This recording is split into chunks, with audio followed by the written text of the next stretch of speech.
All right. Hopefully my mic isn't broken today. I know I had some issues with it before, and I tried out NixOS for a little while. That wasn't going to work out for me, so now I am going to work on creating what I'm calling an unbreakable Neovim config in this video, and that's so basically I want to get most new people into Neovim to stop asking me questions. Oh, I can't put that there because my camera's there. To stop asking me questions about like kind of like just something's broken and how do I fix it kind of thing, right? The Neovim from scratch series, I don't think I could continue it because it's like always going to be broken as I'm kind of going through it, unless I kind of pin things, and then not even just pin packages, but also pin packages. What am I calling this? Plugins, but also pin the version of Neovim. And so like there's a couple things I'm going to do with this, and I'm going to make it so you kind of can't mess up. All right, so I got my chat open here too, so if anyone wants to ask any questions about how I'm doing this, what I'm doing, how it works, feel free to ask questions, but we're just going to try to get it done in this stream. There will be a video later for this, like an actual video that'll be a little bit more, I don't know, streamlined, I guess. So let me move this packages thing into mock files. Yeah, well, I know you hate pinning plugins, and I'll have a way to like you don't have to do it. But pinning plugins will actually be a part of the unbreakable config that I'm going to make here. So like you can go through and get rid of all the pins, but when somebody goes and pulls down the config or whatever, right?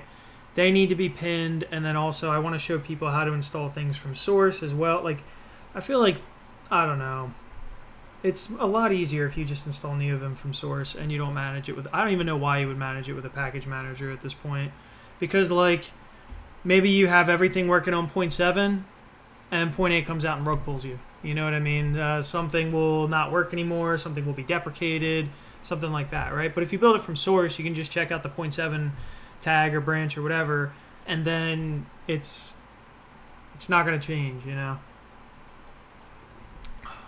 So there's that, and I'm just going to simplify it a little bit. Yeah. And I don't think when I do the video, I don't think I'm going to do it,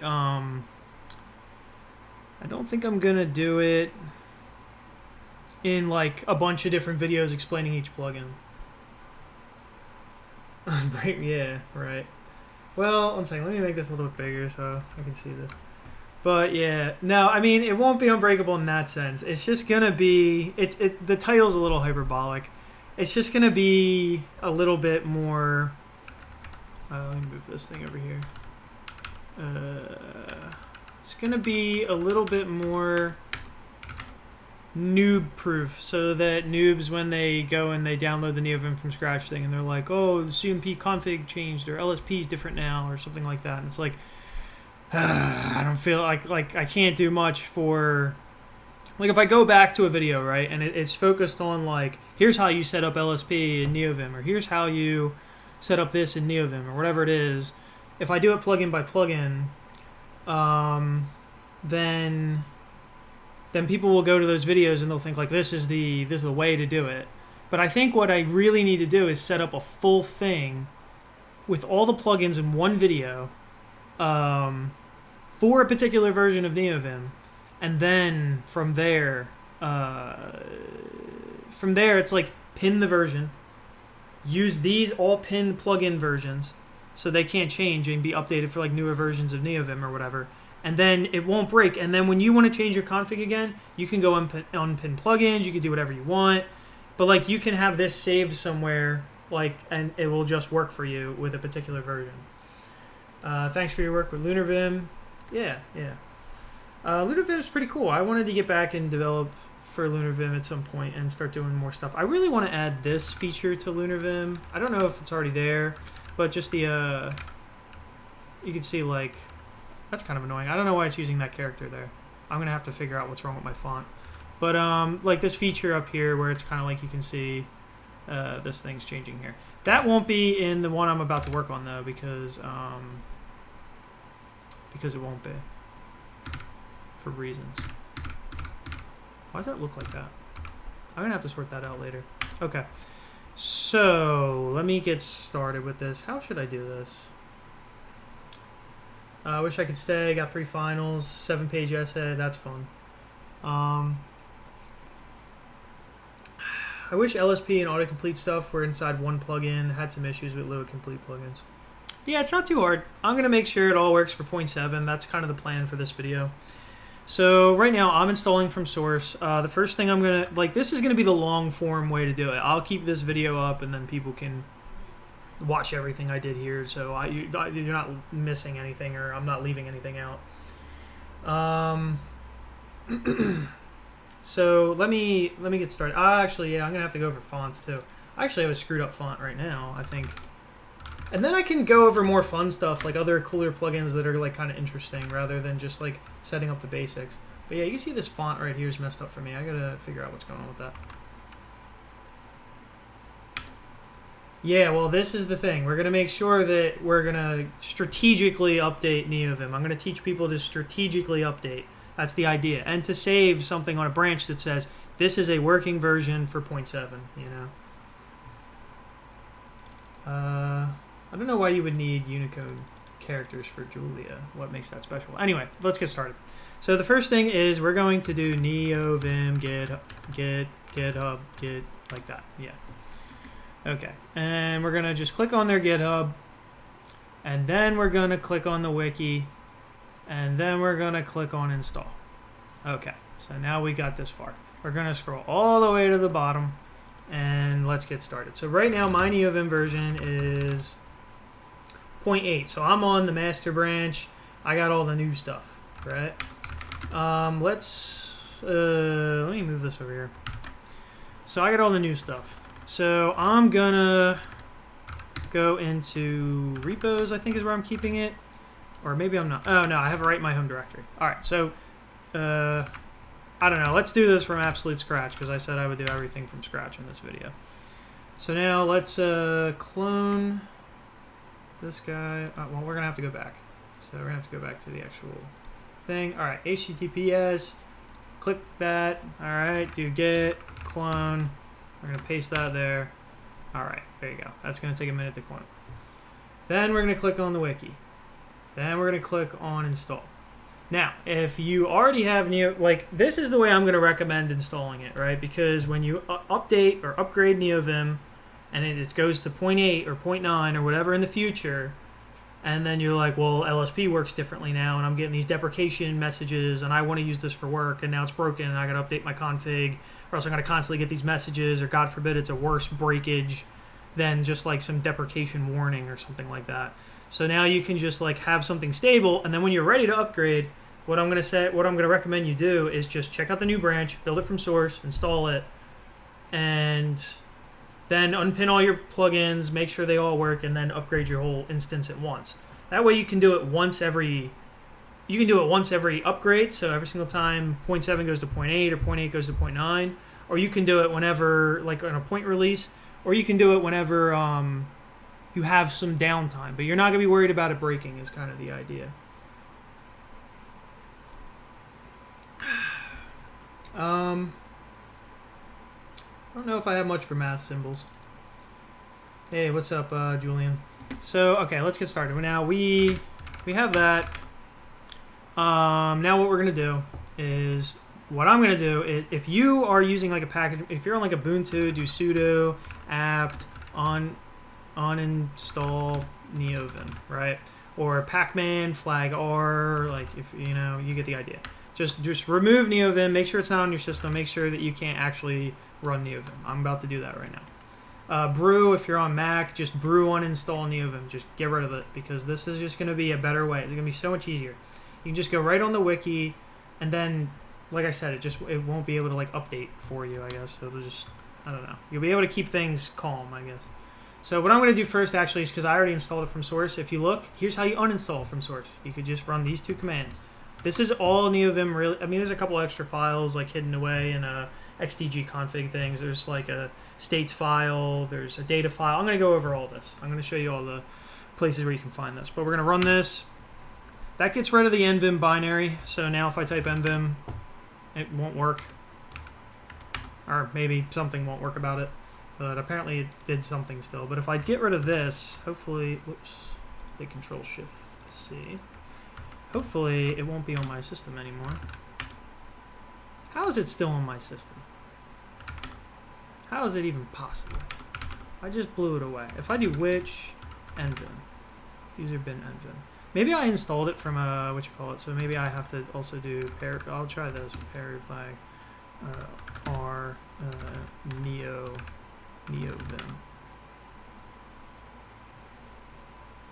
Oh, I installed Neovim and I think it just did that. Okay, so let me get rid of that. Neovim. It just like pulled it in by itself. Neovim bin. Yes. Okay. And now if I get rid of Neovim. Alright, now if I type nvim, there you go. No command nvim, it doesn't exist. It's gone. It's off my system. Alright, so now repos. Nope, never mind. Actually, I cloned it right in my home directory. Right here. The Neovim GitHub. Or Git, whatever. Git repository. Okay. So now, 2 commands. I mean, these should be commonplace for the most part, right? Let me clear up some space here, okay? We make, this is going to take a minute, but if you have a very fast computer, it won't take that long. If you have a slow computer, it'll take a while, but we're going to make it, we're going to build everything from source. That's the idea. Right now, we're about to build it, then we're going to install it. That's all it is. And I can talk to chat, I guess, while this is happening over here. This will work on Mac. This will work on Linux. I don't know about Windows. I don't really care about Windows. How about breaking changes in the plugin itself? We're going to pin the plugins. We're going to pin the plugins because we have to. Because it's going to make your life so much easier if you just pin the plugins. I guess you have quite advanced Unicode fonts since you can get the branch thing in the terminal. They're just nerd fonts, and I'll go over nerd fonts later too. Hopefully I'll remember to get everything here. But I'll try to go over nerd fonts as well. Actually, this guy Ronnie from my Discord chat, it's like, yeah, I think it's like get nf. Yeah, here we go. I use this. I just clone his repository. I run the script get nf. I choose the nerd font I want. It installs, and I'm done. So I'm probably going to use this as my tool because this has been the easiest way for me to install nerd fonts. Okay, we're doing a little link in here, and then it's almost over. Hey, what's going on from in Brazil? Any thoughts on the Helix editor? Not in this video, maybe in the future. But it's, I don't know, I liked it when I played around with it, but I think it's still a little immature. How is this going to be different from LunarVim? It's going to be different from LunarVim because you're going to have more control over your config. You're going to see everything. LunarVim is kind of a solution to where like everything just works. You install LunarVim and everything just works. And then you have a different kind of config a little bit, but it's basically all the same Neovim stuff still works, but there's like an extra layer on top. It's like you have to learn the LunarVim way of doing things, which is also good because then you don't have to worry about managing all your own plugins for an IDE. Someone's doing that for you. A community of people is doing that for you. Why install Neovim from scratch compared to your Pacman? Well, okay, this is the reason that you do that. It's because when you go to upgrade your system and then it upgrades Neovim, and then it's on 0.8 instead of 0.7, and then maybe some thing changes. You know what I mean? Maybe the way they're doing LSP changes. Maybe the way they're doing something I don't even know changes, right? Something changes, and it's either a deprecation or a breaking change. You don't care about it. When you're ready to move to 0.8, what you'll do is check out the 0.8 tag, and then you can just go from there. So okay, we're on the master branch. Let's see. Git check out. Okay, so now we have a few options here. We're gonna just go through, and I'm kind of just going through these. Actually, I think we wanted these ones, so I'm pretty sure. What am I doing here with this? Okay, can I do like this? Yeah. So we have release versions we can check out. So we could check out 0.3, 0.4, 0.5, 0.6, whatever. You know, so now you can choose whatever Neovim version you want. We're going to do release 0.7. We're just going to check it out like that. And you know what? Really, I should have done that before I just did all that shit, right? Huh? Like that was kind of pointless that I did, that I ran the make thing. So actually, make sure you check out the release first. Whoops. This video is targeting 0.7. I'll do one for 0.8. This is the thing. Now I can just like, Well, it's the same. I knew, well, this one was going to be a live stream, so I knew, like, stupid things are going to happen like that. So we got to check out the release branch we want first. Obviously, you don't want to do this for master because things are subject to change on master. So we want the latest release version. So I checked out release 0.7. What's going on, Antonio? Yeah, I know, the webcam, yeah. You guys gave me $10, so I turned on the webcam. You should make your own editor from scratch, then build it out. No, I don't care that much about text editors. When I'm programming, I have the feeling that the Neovim installation is generally very stable. Usually the plugins are the unstable ones. That's true, and if you can be the type of person who realizes... well, yeah, it just happens less often. Okay, so like for instance, these plugins, when you install Neovim from a package manager, right? There's still Neovim development going on over here, but your package manager is okay. Like, okay, 0.7 is the latest and greatest, right? It's the stable release. It's the one that's out. So this isn't changing over here, but all of the plugins that you pull down are all from master or main or whatever, right? So they're all in constant flux. You'll notice Neovim changes, I don't know, every few months, year, whatever. And when that changes, things can be a little weird, but that doesn't change very often. And but plugins change like every day. And so we're going to pin those. So the pinning Neovim like this, by building it from source, is going to help you because, and really everybody should know how to install stuff from source. Like, what world are we entering, right? To where it's just like you don't need a package manager for every last thing, you know. Like my DWM, I don't have a package manager install DWM, and Neovim is important enough for me, and I do enough development on it and work with it enough to where I might as well just install that from source too. Now, yes, you when you do this way, you're stuck on a branch. When you go and do pacman SYU or sudo apt update, you're not going to get a newer version. So now you get rid of that breakage that shows up every couple years or months or years or whatever. Now, the other thing we're going to do is package pinning, and then that's going to stop the breakages from happening daily. And then nothing really is going to break. The only things that could really break are you download like a new LSP and that LSP shot. But that's fine. I think I'm going to redo... This will take over the Neovim from scratch stuff. I think the Neovim from scratch stuff it's ultimately not super helpful because when I show somebody how to set up CMP and then CMP changes the way they do things, wow, you're beat. But if I pin CMP to a particular commit hash and I'm like, this is how you set it up for this commit hash, and it works, do it that way. It's better, right? And people should know how to do this. If you're going to use Neovim, you're going to be in struggle world unless you know how to pin packages. And really, you should, I mean, I would assume know how to install things, I guess, from source, right? So you don't want to be in struggle world all the time, right? You'd like a nice, stable config, write your software, then come back 6 months later, oh, they released 0.8 or 0.9 or whatever it is. Oh, okay, now I'll check out a separate branch and I'll update everything there. And then once it all works and it's cool, I'll repin everything and then it'll be stable for the next year. You know, and that's the maintenance you have to do instead of daily maintenance where it's just like, oh shit, something broke. Oh, I don't know. You know. All right, there we go. So now we're on 0.7. My stuff's gonna break because I'm trying to do things like you'll notice. WinBar is an unknown option because that's only on the new stuff. That's why did I do that? That's all the new stuff. So I'm gonna blow away my config and then we're gonna kind of go from there, I guess. I'm deciding, like, in this video, well, I said I would do it somewhat from scratch. I guess I'll do it mostly from scratch then. We'll see how long it takes. Yeah, never mind. Let me do it like this.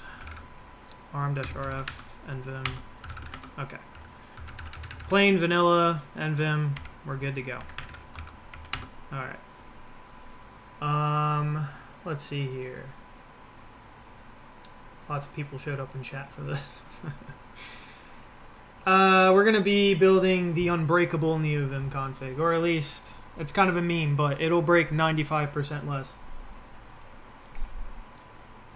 Thanks for all the Neovim tutorial content. It's been life-changing. That's good. Made me convert from JetBrains. Yeah, I don't like the idea of signing into a text editor or paying for a text editor. Well, actually, I don't hate the idea of paying for things, like paying for a text editor. I don't hate that idea. But I do hate the idea of the closed sourceness, and then I hate the idea of like signing into one and then like signing in with someone else's third-party server into a text. I don't know. What are your thoughts on Neovim? I think it's sad the project is dead. I don't know. I didn't really feel too strongly about it. I think it was pretty interesting, but ultimately I played around with it and I kind of knew it was dead on. Personally, my guess was that it was dead on arrival when I first encountered it, because I'm like, this seems like a monumental task for something where you're not backed by Microsoft or some big company or something, right? There's a new text editor coming out called Zed. Might be somewhat interesting because the guy from Neovim is working on it, so it might have better Neovim integration. Of course, it's all written in Rust.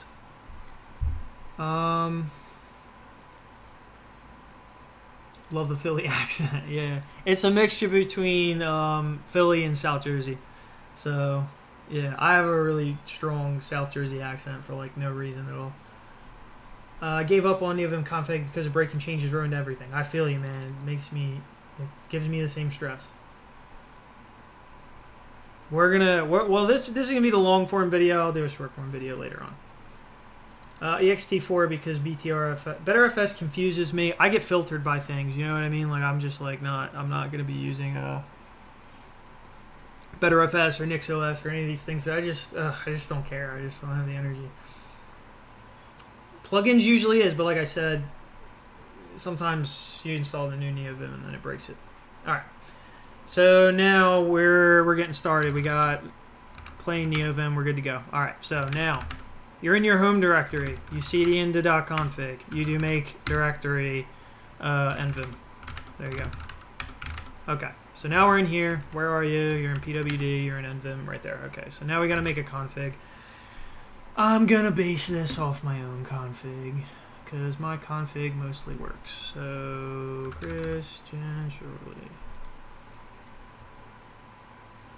Yeah, NixOS, man. Dude, you got some zealots who really love it. DT made a video on it recently. So, like, yeah, I was like, you know, my SSD died, so I'm like, let me try out a new thing. I'm like, whatever, I'll give NixOS a shot. I really like the idea of like, okay, I could just have a config file and then reinstall everything, especially when your SSD dies and that happens to you.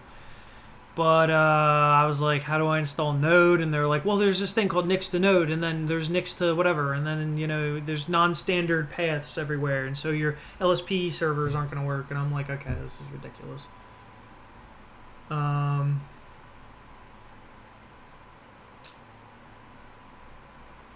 Yeah. I love Nvim. How did you justify not using an established IDE with a Vim plugin and getting work done rather than endlessly configuring Vim until it becomes much like an IDE? Anyways, I think a lot of people have that question. All right, so there's certain things I can't justify. Like, I won't justify signing into a text editor. I won't justify like a text editor keylogging everything I write. I am not a big fan of big tech, so I just don't want to, you know, support that. So that's number one. Number two is when you have a pure Neovim experience like how I do, you move a lot faster. You know what I mean? You'll see, like, as I kind of work through this thing. Those are kind of my feelings on it. Also, a lot of people seem to be interested, right? So like my channel, like I started doing like machine learning content, and then I made like one Vim video, and since then I got like 2 million views on my channel. So trust me, there's interest. I don't know, it's just fun to do, I guess. Why do you do anything, right? Okay. Keylogging social media I get, but an IDE, who cares? How about don't keylog me anywhere? Simple as, right? Let's see here. So yeah, we got my nvim config, and we are gonna start with. I have a lot of plugins. We're not going to put that many plugins in this. We're gonna have minimal to where like you feel like you got a nice kind of cool IDE experience. I'm not going to type this all out by hand either because I'm not a madman. So I'm going to just, let's see, we're going to just copy this. Okay. Now let's create a file structure here. So the file structure we're going to do here, first thing we're going to do is touch init.lua. Okay, so now we just have init.lua in here. Now we're going to do make dir. Let's just do flag p, and then we'll do lua/user. Okay, so now, do I have tree installed? Yeah, okay. So this is what it looks like. We basically have an init.lua, then we have lua, and then we're going to namespace everything under user. Because if you just put stuff under lua, you might get collisions. If you name like a module something, the same as like a plugin or something else, then you're going to get a collision, and we don't want that. I gave you the idea to make an unbreakable config because people bother me a lot about their broken config. I might be one of the top people in the world where people bother them about their Neovim configs being broken. Yeah, we're going to do null ls. We'll get there. It could be a minute before we get to null ls, though.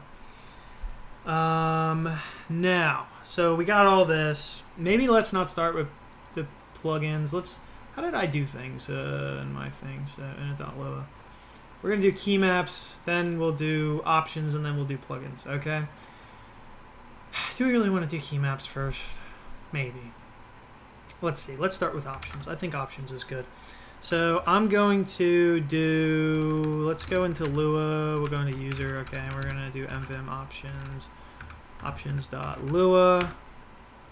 Okay, so now here's going to be the first thing, which is like, should I teach like a little bit of Lua in this video? I don't know. I don't want to like overwhelm people when I do this. So maybe I won't. But okay, here we go, options. Basically, it's just a for loop that I have in here and some other junk. I kind of like this default color scheme. I don't know what the hell that is. I think someone put it there for some reason. Okay. This is which wrap. Yeah, we'll keep that, I guess. Set format options. Yeah, sometimes I have to do this or else it won't work. So, okay, we're going to have that. This, I forget exactly what this does, but yeah. RW, yeah, okay. What just happened there? I don't know what that is. Oh, you know what? Another thing that I have to do. Okay, so let's make this big. Basically, the way that you set options in Neovim, I don't want to set every single one of these by hand in this video because that's just going to be a pain in the ass. So I have like a little description next to each one and what they do. But basically, the way that you set options is, let's just give ourselves some space here. You do vim.op. and then let's go look for an option. All right, for instance, we'll do term GUI colors because that's gonna like make like a meaningful enough change. We'll do that, and then we'll do we'll look for cursor line. Yeah, okay. So let's grab this. Whoops, we created too many extra lines here. We'll do vim.opt dot, and then we'll jump over here. We'll delete all that junk. Okay. Okay, so I'm going to set these two options, and actually I'm going to get rid of all this other stuff first. So we have two options set here, and that's just the basic way of setting options. Let me get rid of all this white space. Okay. So now if we do, actually I probably should just use netrw for all this. Now if we go back to our init.lua, and we're going to do require user.options, like that. Close and reopen, and there you go. So you notice that the color scheme kind of changed. That's the term GUI colors, and then you also notice that we have a cursor line now. Okay, so that's kind of the beginning of what we're doing here. So that's how we're going to require modules in Lua. So any Lua code you write, you can require it that way. We'll go over other ones in a minute. But now, so that's like the basic way to set options. Now you saw all the confusing stuff that I had in there a second ago. And let's go over some of that. Where was I? Like this. Okay, yeah. So I had all this confusing stuff, but let's take a look at it. I keep clicking raw because I use GitHub Enterprise at work. So at work, we don't have the copy raw contents button because GitHub Enterprise moves a lot slower. So I always click raw and then I do Command A because it's a Mac, and then that's how I copy things instead of like going like this, right? So I don't know. I don't always remember that button's there. Okay. Whoops. What? Excuse me. Okay. There we go. So I'm going to paste all this in, and then I'm going to explain a little bit of Lua code because you got to learn a little bit of Lua code. Like, it is what it is. All right. So let's go over some of these options that I'm going to set. I'm not going to explain all of them, but I think most people are going to want most of these options, so I might as well. So let's get rid of those ones. That's how you set basic options. You don't want to do it this way. Go through every single one of these options and just do vim.op. blah, blah, blah, and then just set it equal to whatever, and then you should be good to go. I'm also probably gonna... I'm gonna keep these ones, I guess. Yeah, why not? And let me take these and put them at the bottom. So they'll be like their own things. Fill cares. Blah, blah, blah. I think yeah, we'll do that also in its own thing. So these will be some special ones, but whatever, it doesn't matter. Okay, so here's what's happening here.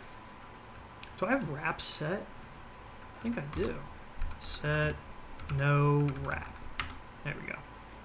Is wrap set by default?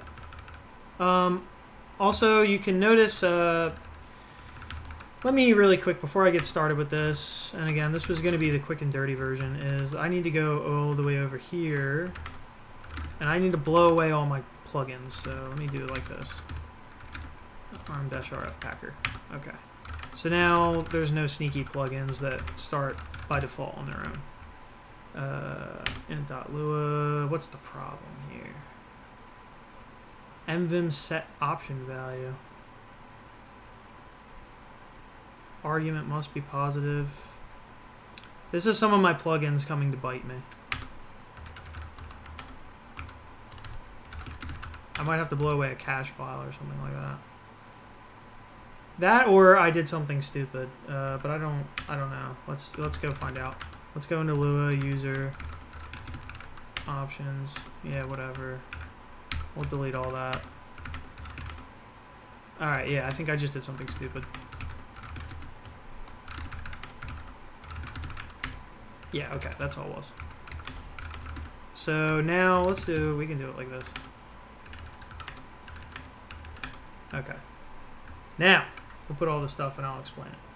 I had to get rid of the plugins because they were kind of being sneaky and they sometimes start even when you don't want them to start. All right, and let's see. Do we have wrap? Yeah, wrap set. So I'm going to do set no wrap. There we go. Now, so what we're doing here is I'm creating something called a table. And a table in Lua is like a list for now.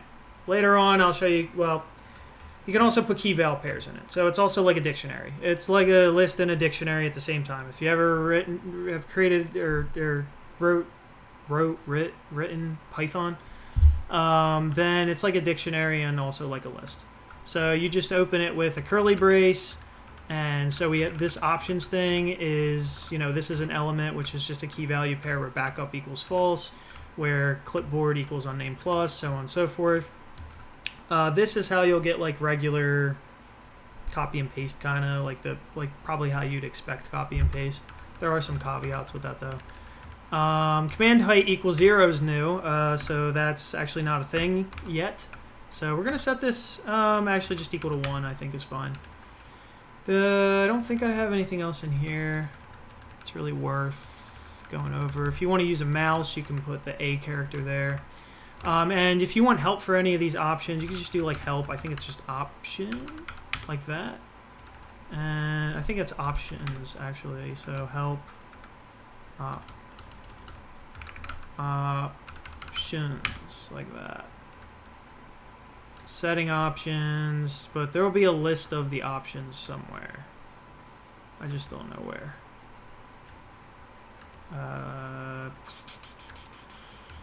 Let's search for one. Let's do like show mode. Yeah, here we go. Right. So just search for like one of the options, I guess, and then just kind of like, you can go through all this big list of all the things that each option does, and so on and so forth. Okay. So again, I'm going to create a big table here, a big Lua table with key val pairs in it. And then what I'm going to do is I'm going to say for key and value.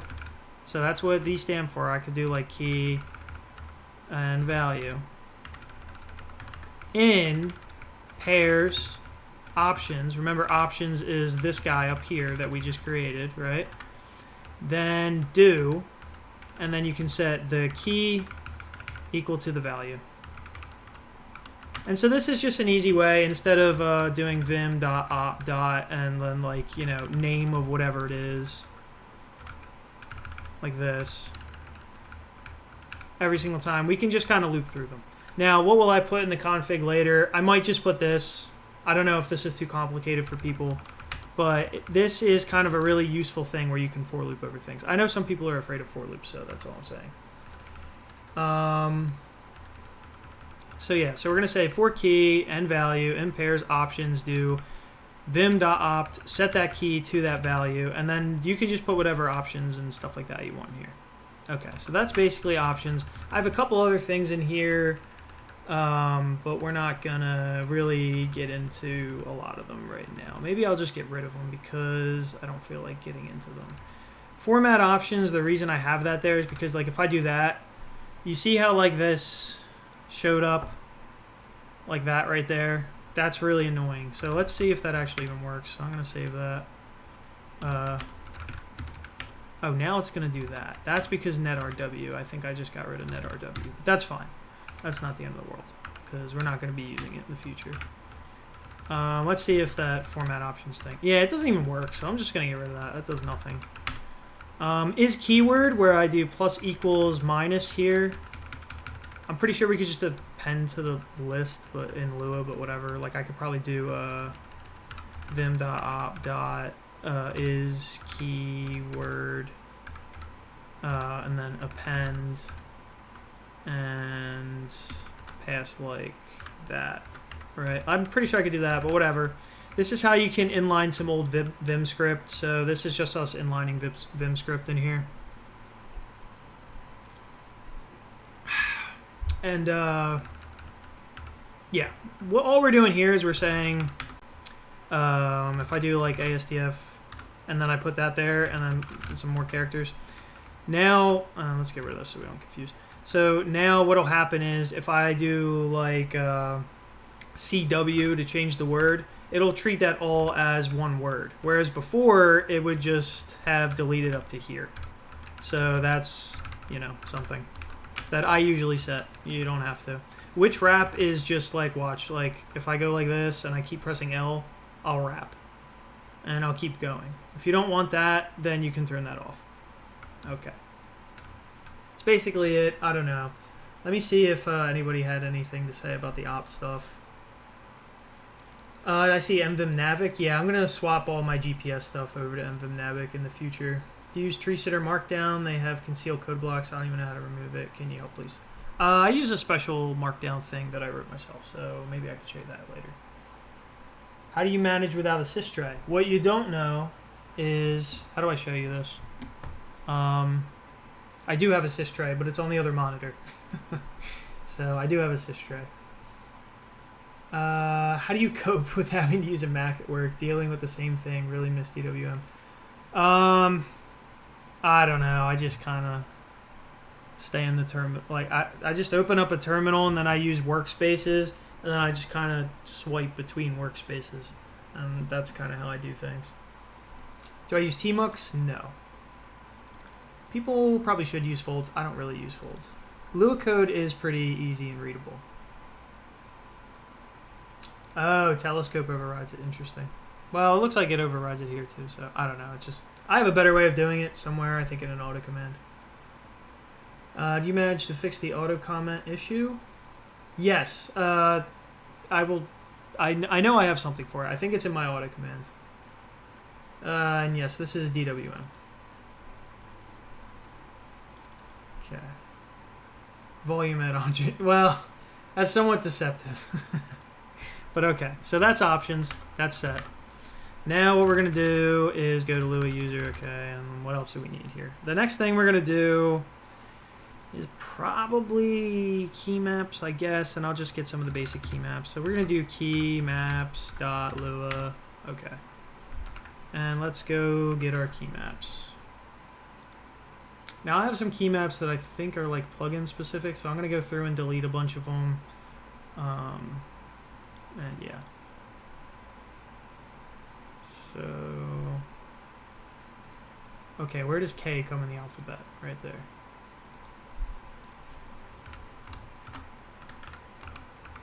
All right. So this, we can get rid of pretty much all of this. Yeah, we don't need any of that.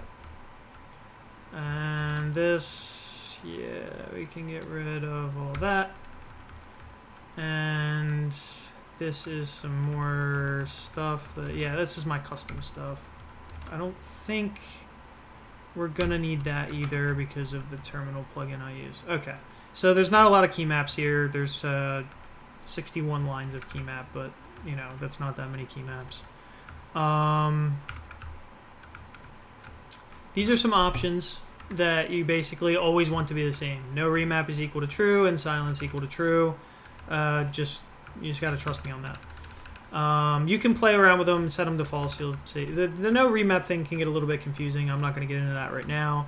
It doesn't even stand for, like, I say no remap just because that's how it looks like in my head. But there's a I don't even remember the reason for that.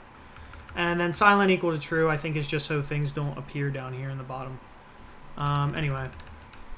So I set the leader key to space. So when you press the space key, it'll be your leader key. And I'll get into what a leader key is later. Normal, better. Window navigation. Yeah, so this is for window navigation. So when you have like splits in your editor, you can just easily move to different splits with the control H, J, K, L. It's just kind of, I think, pretty intuitive. You can resize with the control plus an arrow. Just moving some text up and down. This is a way to get to escape faster. I like this because if you notice right now, if I begin to like do like tab to the right here, I have to like redo it every single time. Like I have to do like this, and this will like hold on to it, which is nice. Yeah, even if I press, I don't know, it's, well, you'll see what I mean. So let's put it back. Maybe there's a better way, but I just like to do it like that. This is just moving text up and down, and this is the exact same thing. So these are somewhat confusing, but I don't have that many key maps here.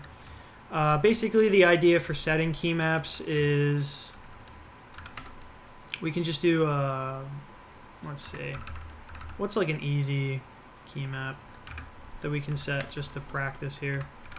I'm going to grab this whole thing. I have local key map is equal to vim.api.mvim.setKeymap, and the reason that I have that is because, and I think they have an easier way now. If someone knows, maybe they can send it to me. But basically, what we'll do is we'll just do this: vim.api.mvim set key map, and I have a node up here. N is for normal mode, I is for insert mode, V is for visual mode, X is for visual block mode, T is for terminal, and C is for command mode. Most of your commands, you're going to map in normal mode. That's been my experience. Most things are going to be in normal mode. So here's what we'll do. We'll do, in normal mode, when you press A, then I want to do echo, and this is what you put in here is like the same, like typically it'll be like a command, right? Like this thing is an actual command. Like if we go to do like resize, you can see resize is there, right? So we're gonna do echo, and I kind of forget how strings work in Vim script. I'm gonna just try hello like this, and we'll close that. Then we're going to pass it those options from the top. So these options here. Okay. So now that we have that set, if I open up another Neovim instance and if I press A, and well, no, it doesn't seem to work. What am I missing here?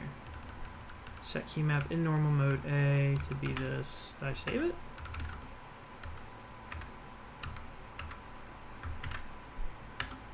Alright, I'm probably doing something stupid and I'm just not realizing. Oh, duh, I never required it. Okay, so that's going to be the thing. None of these key maps will actually work until we actually require it. I think I turned off that thing, whatever it is, netrw. So let's go back. Alright, and remember now, we have init.lua, we have Lua, we have user, we have keymaps.lua, and options.lua. So let's open init.lua and we'll require it the same way that we're requiring options. So we'll do key maps. Okay. And you notice you don't have to put like options.lua here or keymaps.lua, right? Like that's not necessary. Alright. We'll open up another instance here.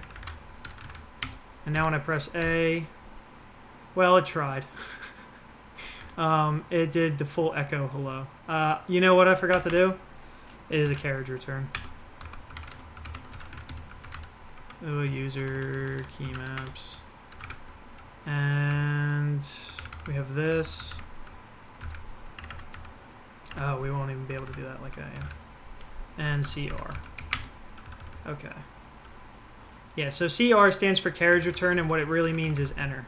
So really what we're doing here is I'm going into command mode, I'm doing echo, hello, and I'm pressing enter. It's an undefined variable, so let me put some, maybe these guys around it. Maybe that'll be better. Hello. Like that. There you go. So now I'm going to save this. Okay. And now we'll press A, and it just says hello. So that's all we're really doing there with this key map stuff. For the most part, when you set key maps, that's all we're really doing. It's not super complicated. Now, do I still have that up there? Yeah. Okay. I'm kind of speed running this because I'm making this quick and dirty, and then I'm gonna set up a whole repo and do like an official video on this later. Oh, you can just do vim.keymap now? Okay, that's cool. So, okay, for instance, if I do this, whoops, what did I just do? If I do this, if I change this to, let me not, yeah. If I change this to vim.keymap, like that, keymap is equal to vim.keymap. Nah, it didn't work. Let's go local keymap table value.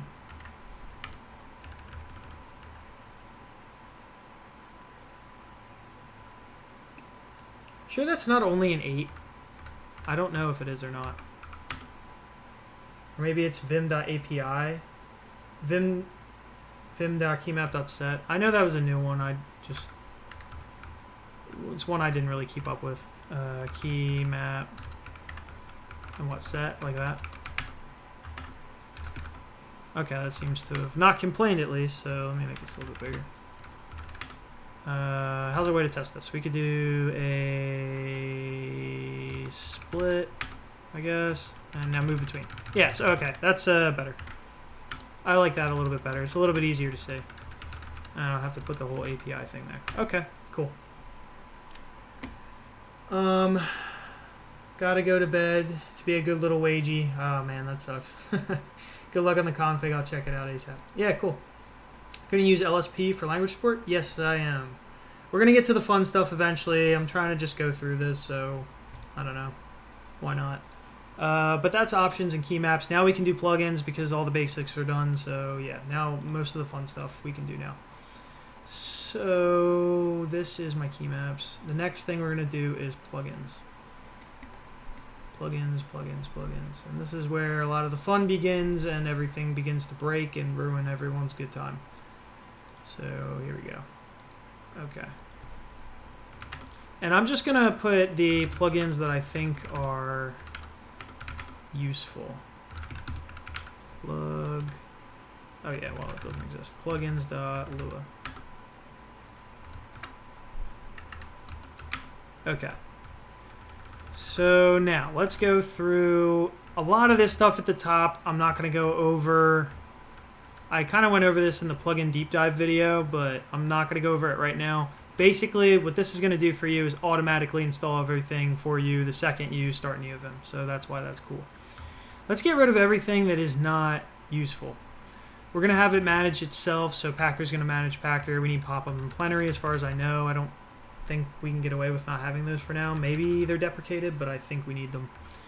Auto pairs is useful, comments useful, web dev icons, we need that. And MVim tree, if we're looking at like a basic like IDE that what most people would think, then we'll keep MVim tree. I don't think we need lure.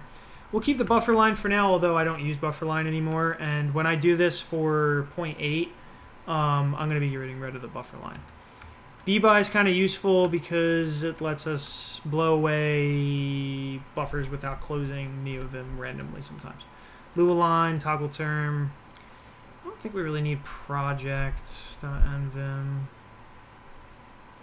I guess it can be useful. Let me think. Is that something that's... No, let's try to be a little leaner than that. I mean, I don't even know if we really need toggle term in here. I guess it's pretty useful, so maybe I'll add it, but we'll see. We'll see. We want to slim this down a good amount.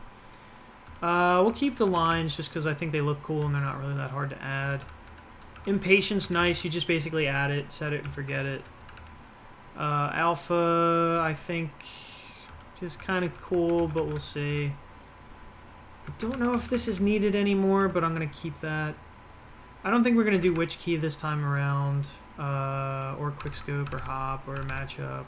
Okay, a lot of this stuff is going to go. Spectres and mode, neo scroll, to do comments, QF, harpoon. I really like bookmarks.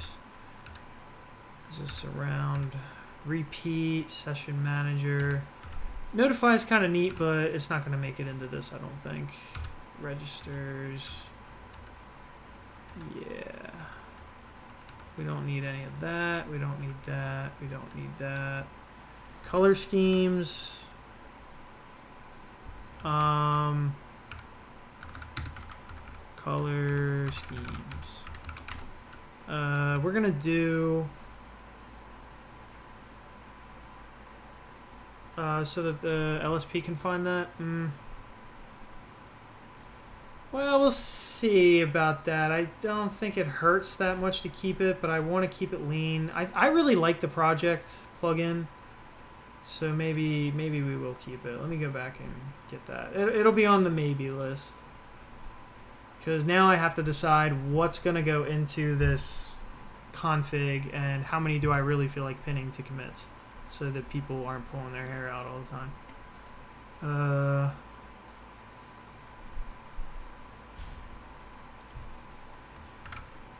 Project.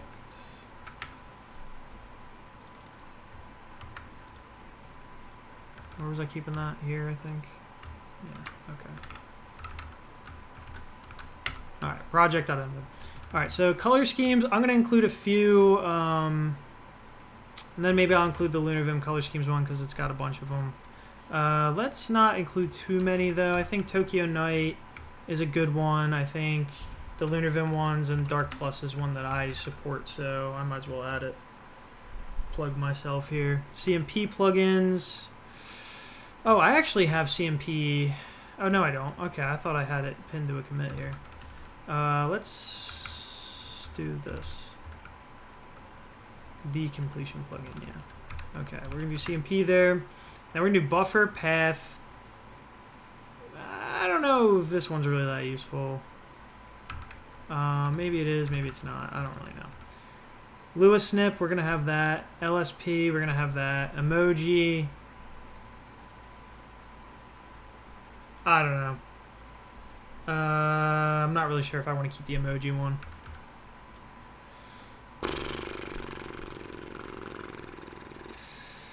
Maybe for now. Let's try to be lean. We're gonna comment out the ones that we don't. Well, maybe we won't. Now let's try to be lean. I don't want to add too many things. This is for DApp. Let's get rid of that. Let's get rid of tab 9 here. Okay, that's the NPM one that I had. Snippets, we're gonna have to have that. LSP, this one's good. This one's good. We don't need this one. We're gonna keep null LS. We're gonna get rid of that. I don't even use this. Symbol outline, we'll get rid of that. We don't need this or that. Trouble, we don't need it. Copilot, no. Illuminate, yes, actually. Illuminate is actually sneaky useful. Java, I don't expect everyone's using Java. Okay, telescope, we don't need that. Media files, do I want people to care about? No, let's not do images. We don't really care about that. And or that or that. Okay, just vanilla telescope. Tree sitter, obviously we're gonna need tree sitter. Let's see. We actually, I don't think people need this anymore. So we're gonna test React commenting without it. TS Rainbow, don't need it, don't need that.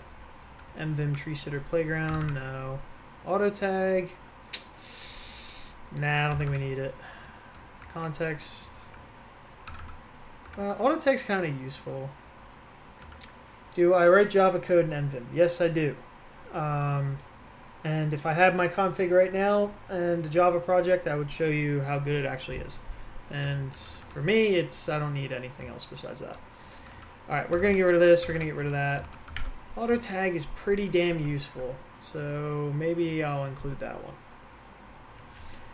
For Git, I think we just really need Git signs. For DApp, maybe I'll finally show people how to do debugging. All right. So this is all the plugins. How many plugins is this? 1, 2, 3, 4. Well, maybe I can just do the math here. So 59 minus 44 is what, 15? Or am I right about that? Yes, 15 there. 18. This is 23, I think. Yeah. 23, 25, 1, 2, 3, 4, 29, 30, 31, 32, 33, 34, 35, 36. I think 36 isn't too bad. I would like to get it down a little bit lower, but some of them are just color schemes. Maybe we'll just have one color scheme and make it simpler.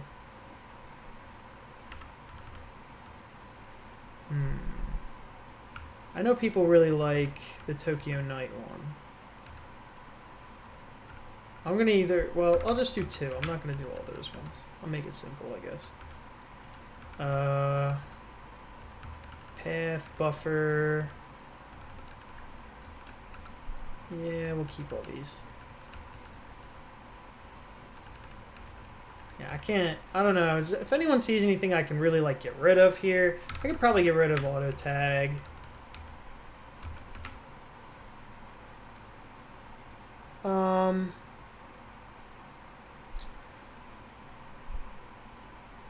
Lazy loading for plugins. I don't really care. I think Impatient kind of gets rid of the need to do lazy loading for the most part, from what I understand.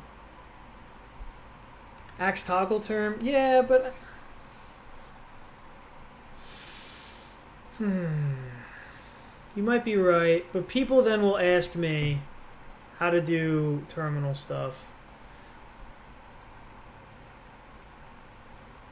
Maybe I should, if it's going to be a basic one, right? Maybe we don't need to have impatient and toggle term. I need people to tell me what to get rid of. I do want this to be somewhat, but toggle term, I don't know. Yeah, tiling window managers usually you won't need it, but sometimes I do like to just quickly pull it up and then just do lazy get in it and then just boom boom boom. It's pretty fast, so I do like it for that. What window manager is this? This is DWM. I would like to see how you debug, also how to use keybinds you have on your FT plugins Java file. Well, I'll go into debugging in this live stream. This is going to be pretty long. All right, should I keep impatient or no? I think it's a little confusing for people to start out with. I don't think it matters. Alpha-Envim. I don't know if people really need that, right? Like, I don't think that's super important. And then we don't really need that if we get rid of that. I think this is kind of cool.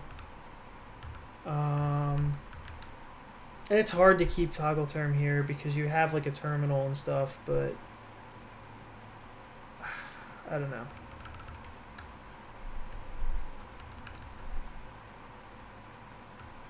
We need some bling. Yeah, I get that, but I don't want to like, this is like, I'm going to do this all in one sitting. And then what I can do after setting up the basic one, like just like the basics, is then I can go and show you some other cool plugins. They're kind of like secondary in my opinion, you know?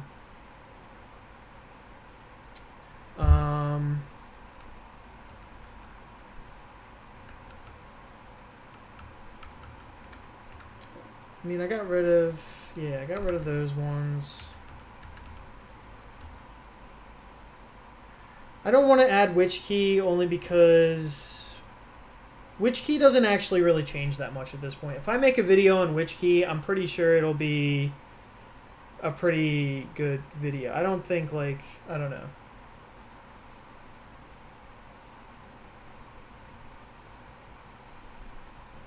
For telescope, I just want regular telescope. I don't want to add anything really. Impatient will be nice because then I don't think I really need to...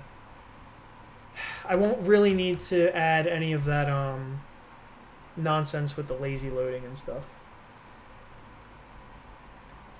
Yeah, when I use Packer Sync, it gets stuck after some plugins too. I don't know why, but it does update them, but it just sits there. And so I just give it some time. I'll just give it like 5 minutes and then I'll come back and just be like, okay, it's probably done. And then I just come back to it. Same exact thing happens to me. I have no idea why. All right. This isn't too bad. This isn't too bad. Like, this is way less plugins than I've seen with most configs, and we're going to make it set up so that it works really good. But remember that I'm going to have to go through and I'm going to have to find commit hashes for lots of these. So, I'm not really looking forward to that.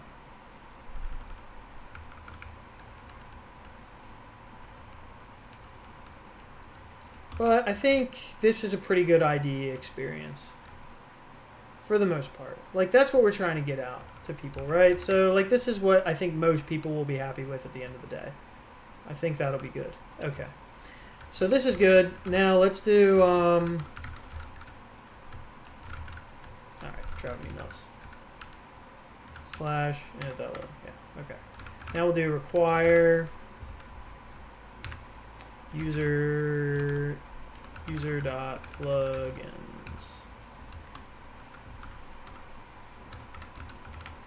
Now when I restart it, boom, installs everything.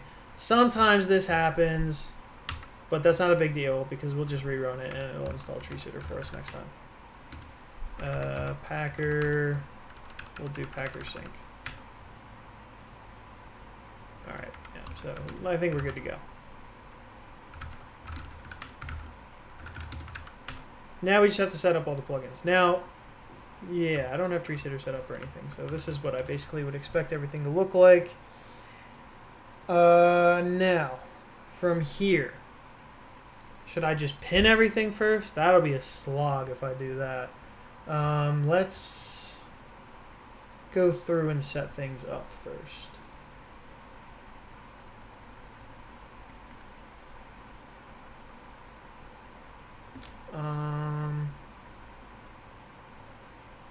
I think if I just clone my thing and then I just like copy all the things over, that might be the fastest way to do this.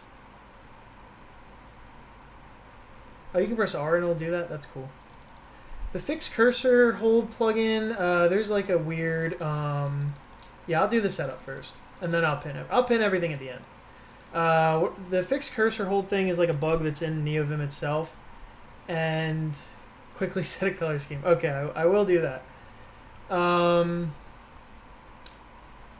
Anyway, this is just so there is an auto command. Okay, the auto command is cursor hold, and there is a state you can get into in Neovim without this plugin to where cursor hold will no longer work. Do you use Nvim for your job? Yeah. I use Neovim for everything. I can't use anything else at this point. So popup.nvim I think is required for like a lot of other plugins, but if I can get rid of it safely and everything still works at the end of this, then I'll get rid of it. But I know it was required for lots of stuff. At least it used to be. Have I tried running MVChad? I haven't tried running MVChad. Maybe one day I'll like test it out. I don't think there's any reason for someone like me to run MVChad. I don't think there's really any reason for someone like me really to run LunarVim either, because I'm always testing things out. I have like my own config that I like to break and change pretty often, right? So MVChad's like kind of like LunarVim, kind of like all these other Neovim distributions, right? Like I don't really need to like run Neovim distributions because I'm always testing new stuff out, and I need to change like the core of it all the time. I don't use Tmux, no. Love your config, learn so much from your channel. Oh yeah. Yeah, that's what I try to make is these references, but I'm trying to make the ultimate reference like just start here, you know? That's kind of like my idea. I know that there's one, MJ made it, what is it called? Bootstrap or something like that, or kickstart.nvim, but I don't think that one does like quite enough, and also it doesn't also give you the I like how all this stuff is set up. I think it's just a little bit more comfortable than adding it. I don't know why anyone would want to add everything to one file. I don't get the appeal of adding everything. Like I get people, all right, one file, and then it's like, I don't know any programs that just like you do everything in one file. I've never seen that be like a good idea. But I get the idea of the simplicity for Kickstart. Like I understand that for that, but I don't understand it like long term if you plan to add something to this thing, right? Kickstart's not on GitHub anymore? I still think Kickstart's a good thing. I still think it was a really useful thing. Tried Vimplug with a Lua config. Nah, I wouldn't. I really like Packer at this point. It works for me. Okay, so let me clone this down, and then we'll get started with doing all the other stuff. So we're going to do git clone my config here, and I'm just going to copy some stuff over so that I don't have to write all this stuff by hand. Where was I? Lua user, and my config can even seem like intimidating because it's like, is this after and fonts and FT detect, FT plugin, install Neo, like a shell script, a license. It just adds to the noise. Like this is just very noisy. Whereas what I'm gonna finish when I'm done here, it's just gonna be init.lua and the Lua folder and a README and probably a license, but that's it. Hi, I use the old configuration Vim. Do you recommend me switch to Lua? I was trying Neovim with Lua, but I have some problems with deprecated configurations. Yeah, I'm going to make sure that this one's super updated and that you can't break it. This is going to be the unbreakable config, okay? So you'll be able to start here, and I'll show you how not to run into this problem. Which plugin do you recommend for note-taking? I'll show you how I take notes later, but not right now. I do use DWM blocks for my status bar, yes. People have a lot of these questions, like, what are you using for this? And it's kind of funny. Yeah, that's why I think he did it, is like not to scare people away. I think, and again, I think it has its place. I think they kind of both do. I still think it's a great way for people to get started. Like, I'm not, saying it's bad or anything. I just think, like, long term, I'd rather have everything broken up into different files and things like that, right? Let's see. So we're going to move alpha. Well, let's not move. Yeah, it doesn't matter. Alpha, auto commands, auto pairs, buffer line, CMP, color scheme, comment. One called DAP, If one call functions, I don't think we're going to need that. Get signs.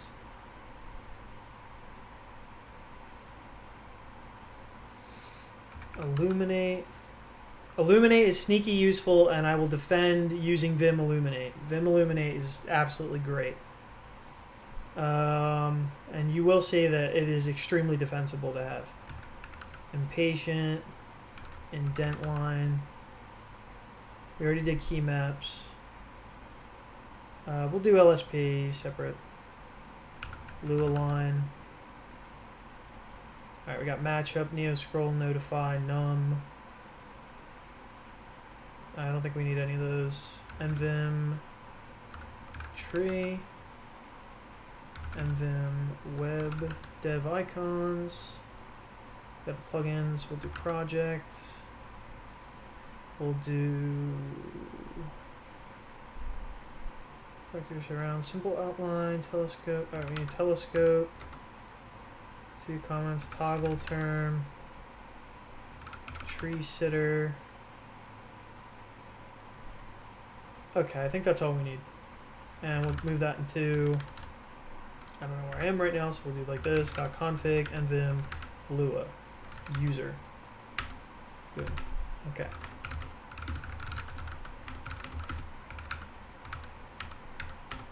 Alright, so they're all in here. I wasn't going to write them all from scratch. When I do the actual video, I'm still not going to write them all from scratch. I'll just explain them all. It'll be a lot easier that way. Okay, so let's just try to do require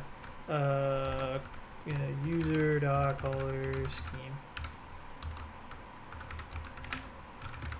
Okay, so now we got our color scheme working. I know that was what someone wanted right off the bat. So alright, already we got a nice pretty color scheme and it works. But probably not with tree sitter yet.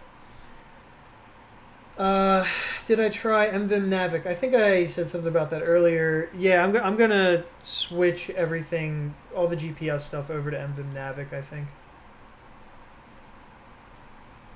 Terminal test. I moved from toggle term to Tmux.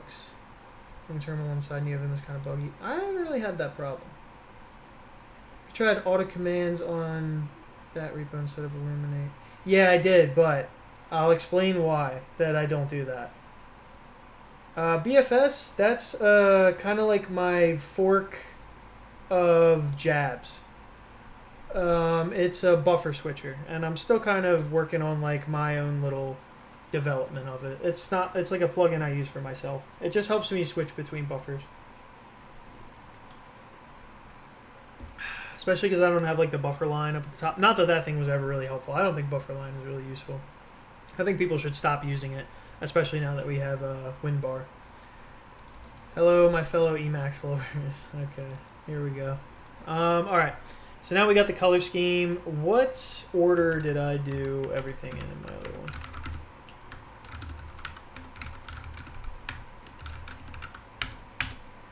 Let me come over here. Alright, so we got CMP. Let's go and put that there. Oh yeah, we can actually get rid of all these. There's no reason to do this. Whatever. When I have a formatter later, I'll fix it with the formatter. It'll be ugly until then. Telescope, tree sitter, auto pairs comment, get signs, MM tree, buffer line, Lua line, toggle term, project impatient, indent line, alpha. We don't have which key. That's probably about where we're going to stop. That might be everything, but let's go and see because something is bound to break. Yep. So what's the problem? Okay, there's extensions that I have in my config that aren't, you know. Do I have...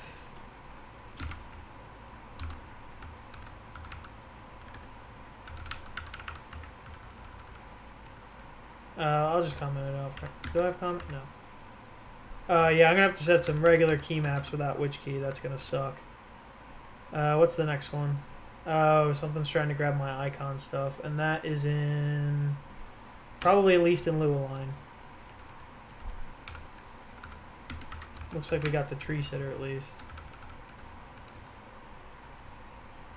I don't know about buffer line too. Let's go like that. Get rid of that. And what's the problem now? Mvim tree, okay. That sucks because I wanted to use that one. So these are the ones we're going to have to fix. It's always going to be my icons thing that I have set up for my own thing. Alpha. Okay, that's the last one. The rest of them I think are working. Why the hell does it take so long to start? Maybe because... Okay, now it doesn't take so long. And we're going to have to do the LSP stuff separately and the DApp stuff separately. Is it faster than tree sitter buffer? Telescope buffer? I don't know. I think it's just a little bit different. So, I don't know. Do you use something for LSP install or do you install it yourself, especially for JDTLS? I use LSP installer for everything, and JDTLS works with it. And I'll do a video setting up Java. I'll get you all the way to debugging, running JUnit tests, everything. I like individual JUnit tests I can do. I can do a lot of stuff in Java because the Nvim JDTLS plugin. Alright, so this is the stuff we have to fix. We have to fix icons. I don't have what you call it right now. So we'll just go like this. It'll be the easiest way, I think. User, and let's start with, I guess here. This might, I don't know how many this has. User icons. Icons. What the hell is this? Oh, this is the corner. Okay, why was the corner being used? Interesting.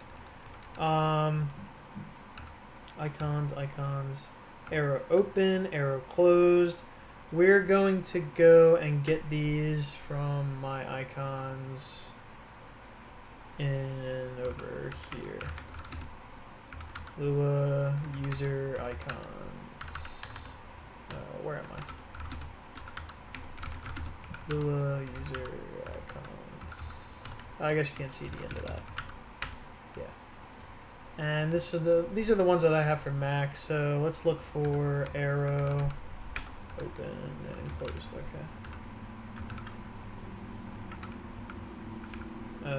How do I best want to do this? I'll probably just do that. Yeah. Oh, damn it. There we go. All that for that. And let's grab the whole thing. Boom. Okay, anywhere else where this shows up? No.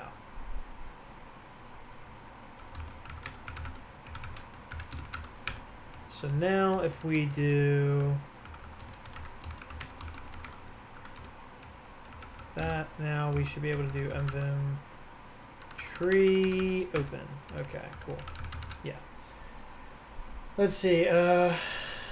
You're right, it's hard to switch to different editors after getting used to Neovim. Only thing I have not gotten around is setting up for debugging for C++. Yeah, I've never done that. I've never said, well, I don't really write a lot of C++. My shell is my own thing. I have a video on it. If you look up, it's like why you don't need Oh My Z shell or something like that.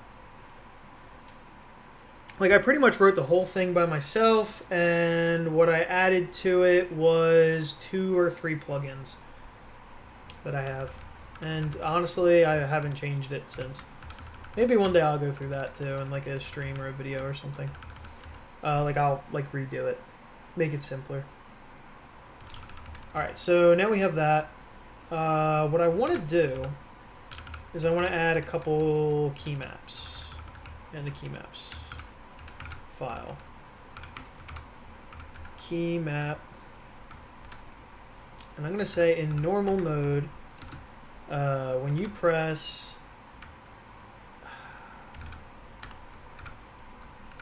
leader E, then I want you to do mvim tree toggle. And we need the carriage return. Maybe we'll make this uppercase.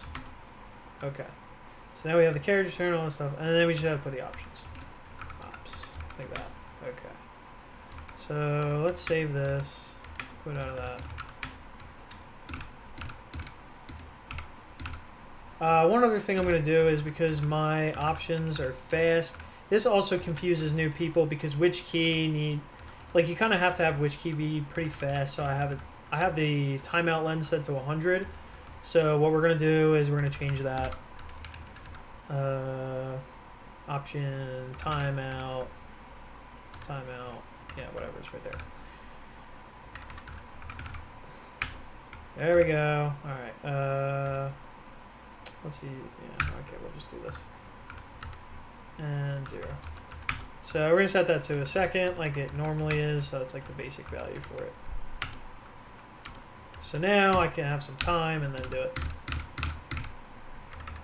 I'm also gonna need to figure out. Well, actually, I think GC or GCC or something like that. Let's see, because if we go to comment, because commenting is pretty useful for me. Wait, what is this? Yeah, this is comment. Oh. Okay. Oh, I don't have this stuff anymore.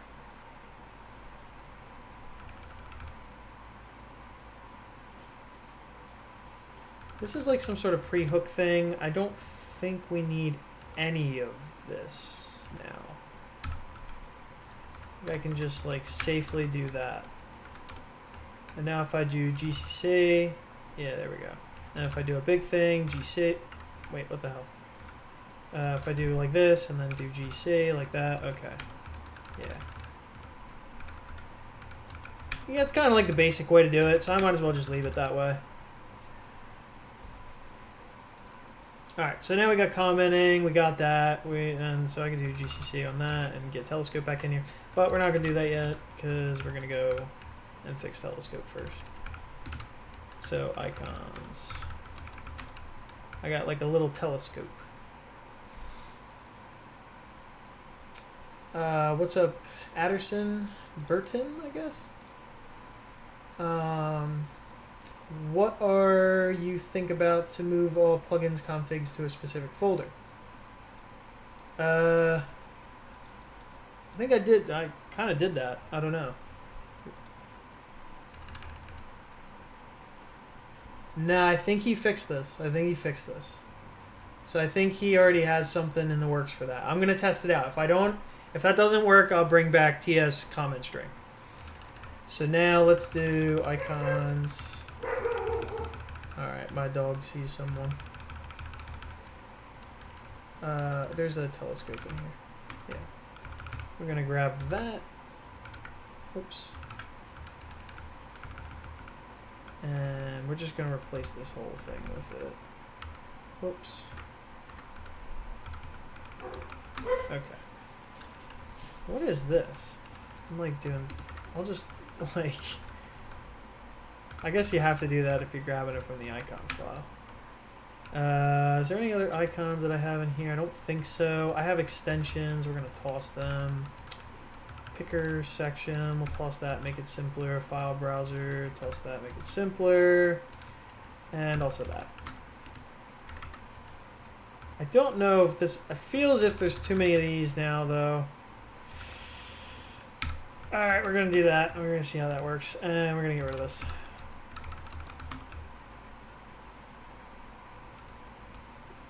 And we don't have media files. We are going to use actions. So that should be okay. Did I uncomment it?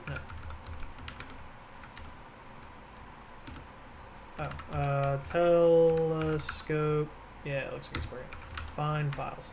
So let's go to key maps and set up a couple useful things for telescope. We'll just name them.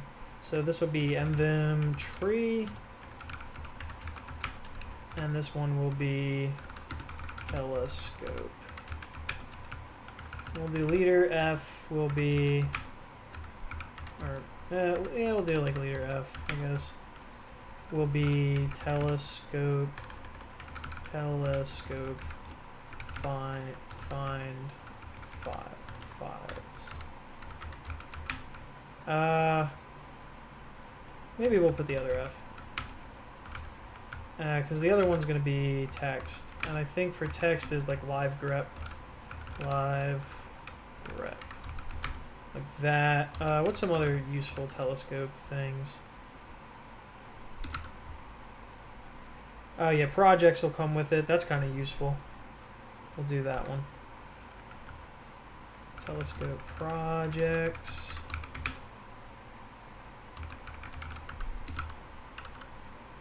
Pickers, live grep, blah blah blah, blah blah blah. Buffers. Is buffers useful? Yeah, buffers is actually pretty useful. Because then you can go through the buffers that are open. But I think for most people, we'll have buffers as well. Okay. I think that's good. I use find word under cursor with telescope. That's kind of useful. How do you have that set up? Is that a thing that telescope already has built in, or do you have like a function that you do for that? You use like C word or something like that?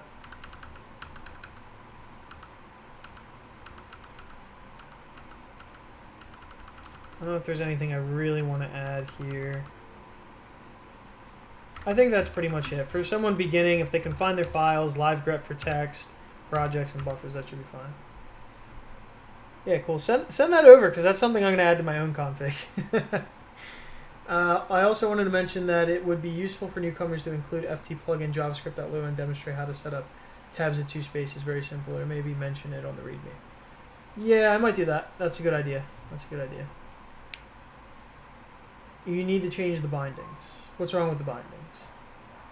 Oh, you're right, I do need to do that. This is for find text, this is going to be for find projects, and this is going to be for find buffers. Okay. So now, when we open this back up, we'll do FF will give us this. I tried to say F like a million times. So FF will do that, and if we do space FT, oops, space FT, you're going to live grep for text, so if we do like require, that didn't work. Why did that not work? Hold up a second.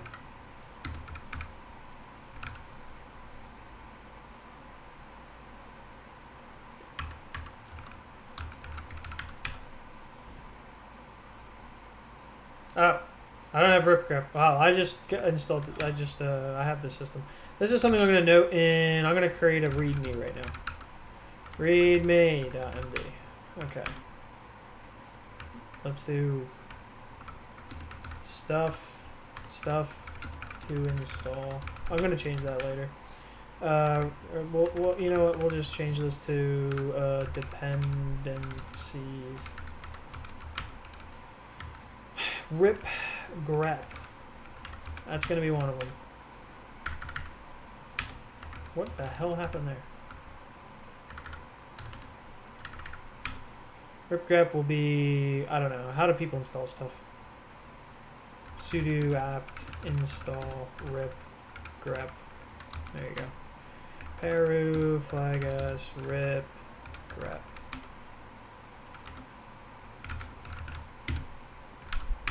Alright, now if we do find text and we look for... What? What's the problem now? RG should be here. What did I just do? RG. Is that not rip grep? What did I install? I feel like, I don't know what I just did there. So, let me see if I can figure this out.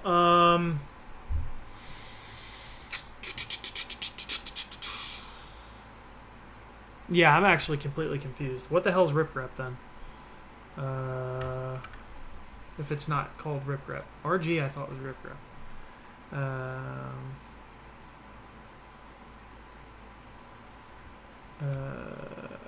Arch user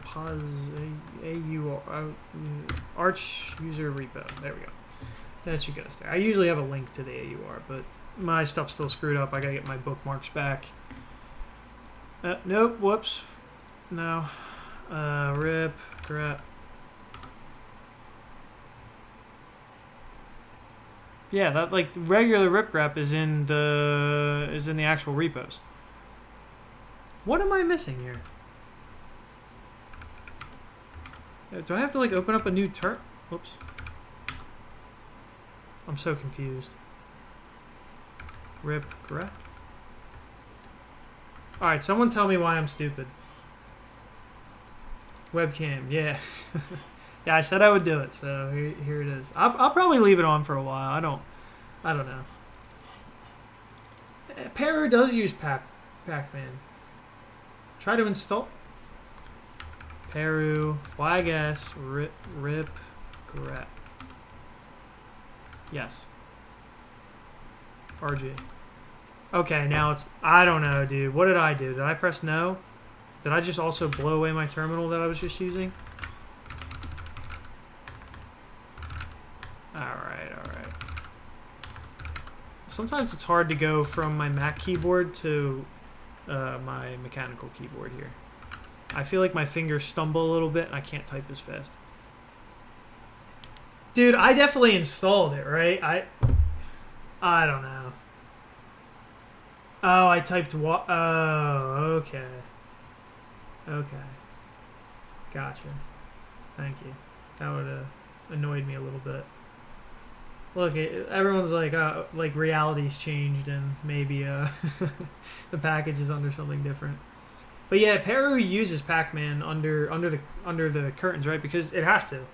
Like, it has to get it from like the actual... I think it does at least, because... Well, maybe... I don't actually know how exactly it does it, because it doesn't ask me for sudo, so no, it actually doesn't use Pac-Man, you're right.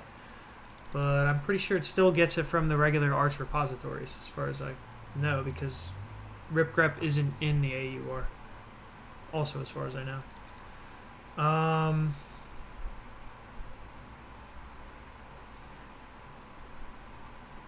To be honest, MacBook keyboard over a mechanical keyboard. Well, this mechanical keyboard is low profile. So, you see, like, it's a mechanical keyboard, but it's really low profile and thin. Let's see if I can show you. So I don't mind this one that much, and it's wireless. And I use Gatoron Brown switches.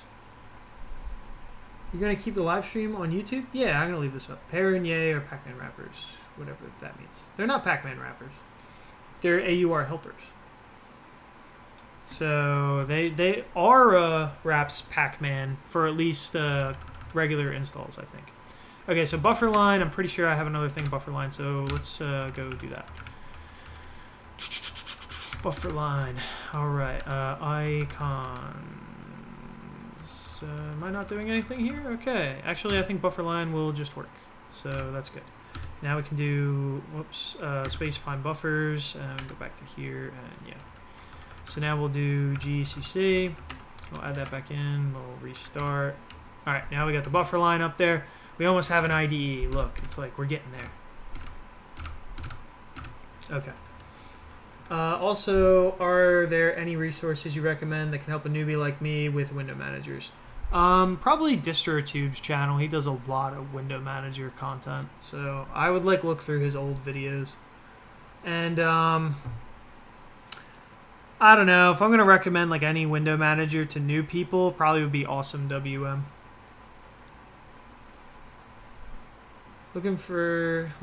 Yeah. What are we doing today? We are working on creating an unbreakable Neovim config. And so people can stop complaining at me. That's the idea, at least. Does your wireless keyboard work in Grub? Yes, it does.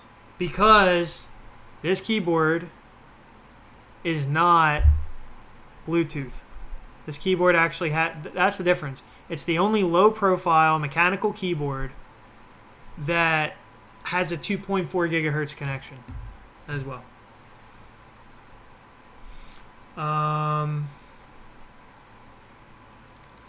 Yeah, Alstom's a solid window. I've never used it, but I have heard it's nice. Luke Smith's videos might be able to help if you're ready to get into like something like DWM And Mental Outlaw, yeah, he doesn't do a lot of like that kind of stuff anymore. He has a pretty good patching video, but he also pushed some stuff up to his GitHub and DWM that I was really confused about. Like I think he pushed up like some of the compiled files, and I was questioning why he did that. This is a Newfie keyboard. Let me see if I can. It's like a mirror. See that Newfie? Yeah. Unbreakable because, well, it won't break because I'm going to pin all of the plugins, and also I'm going to recommend in the README that you install Neovim from source so that it doesn't break when you update with your package manager. Resources for Neovim. TJ has good live streams, and but that might be a little advanced. Honestly, I think my content is the best for noobs. That's my opinion. I mean, there's tons of people who do Neovim today, like Neovim stuff today. A few of them are like copycats of me. A few of them, not all of them. But I like to see it. I like to see that a lot of people are interested. I think, yeah, I don't want to, brag too much, but I think, honestly, for getting started with the basics, I think my channel is probably the best. But some stuff has gotten out of date, and that's why I'm doing what I'm doing right now. Also, yeah, Linux Cast. I haven't seen any of his stuff for DWM. I've noticed he just makes like Linux opinion videos from what I've seen. But I'm pretty sure he's done some stuff like actual configurations and writing code and stuff like that. But I haven't seen that many videos.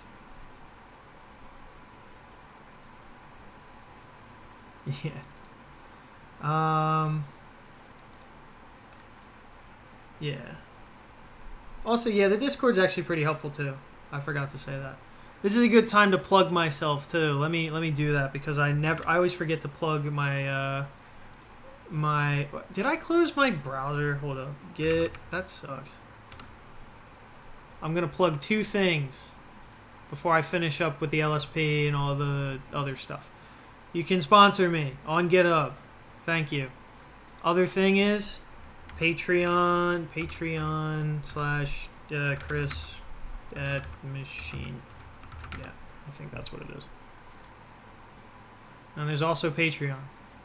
Or there's Bitcoin too. I have like Bitcoin addresses. I'd like to get that. So, how much time per week do you spend configuring NVIM on average?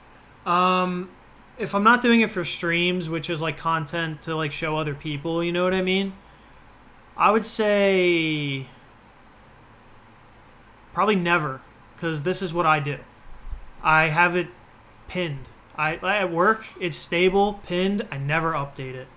And my own config lately, because 0.8 has some cool stuff, I'd say I only spend time when a new cool thing comes out. So like for instance, WinBar came out and I was like, all right, let me spend a little bit of time working on WinBar. And then what else came out? Oh, this set command height equals 0 thing, and so I checked that out. I don't have a lot of need to update my config anymore. I need nothing anymore. Like I've been playing around with my own kind of plugin lately for switching buffers, but in terms of like making it work and all the basics, like I don't change much, if anything.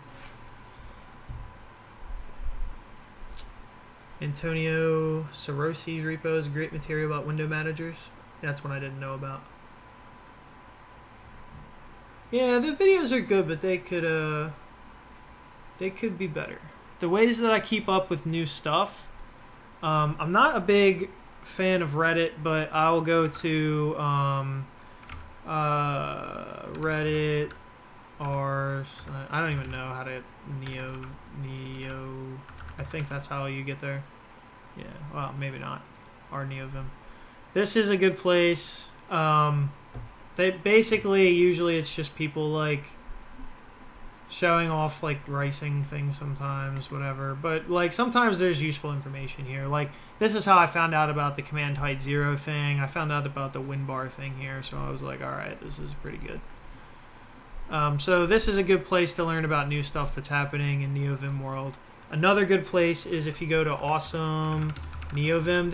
I gotta make a video on awesome software because so many people I guess just don't know this. But just look up Awesome Neovim, and then what I'll do is I'll go to their commits here and I'll just look. I'll like, okay, what's new has been committed since I've last like looked here, and is it anything cool? Like that's how I would have found out about MVim Navic, for instance, right? So I'll look there, but honestly, you can like that's the new stuff if you go to the latest commit. But there's tons of plugins here for you to go try out. I think Lunar Vim is on here somewhere. Yeah. Where is it? Should be one of these. I feel somewhat disrespected that I'm not at the top. But yeah, this one's mine. So,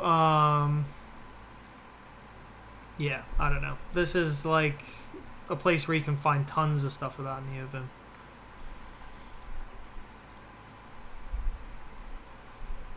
Alright, so let's get back to this. Now, we solved those things. Now let's get Lua Line set up. Lua Line, I screwed with it a little bit. I'm going to try to make it like the basic way of doing things.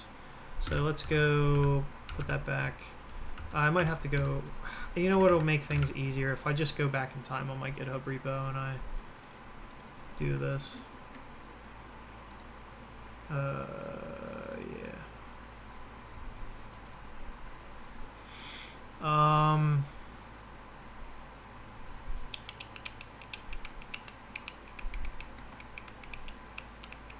Update Lua Line. So potentially my good Lua Line is probably somewhere like here. So we'll just do browse files, Lua user, and then blah, blah, blah, blah, blah. Because I've been playing with my Lua Line thing lately. Maybe I'll show off some new stuff if I have time at the end of this video, but I think it's going to take a while to still get through things.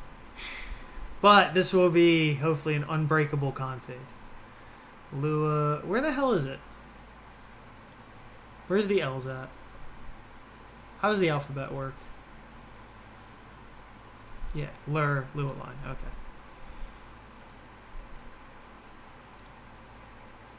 Alright, so now if I go up here, instead of like fixing this whole thing, I just boom. That's it. That should fix that. There are things like GPS in here that I gotta get rid of. But let's see. GPS. Let's get rid of that. GPS. Alright, it should be good, but now we have all these icons, dot, blah, blah, blah, so we're gonna have to solve that. I don't think there's that many icons. How many instances? 10 instances. Alright, shouldn't be too bad, because the first 2 are just going like that. Alright, let's go grab the diagnostics one. Have you tried doing a status line without Lua Line? I haven't. I just don't really... I don't know. Spend that much time. Resources on mastering Vim? I don't know. I've never used any. I kind of just learn new stuff and then like integrate it into my workflow. I wouldn't say I'm like a Vim master, but I'd say that I can reliably use it. We're looking for error. Like this. Okay. Well, that's that error. We want this one. We'll jump over here. Where did I go? I went to the chat.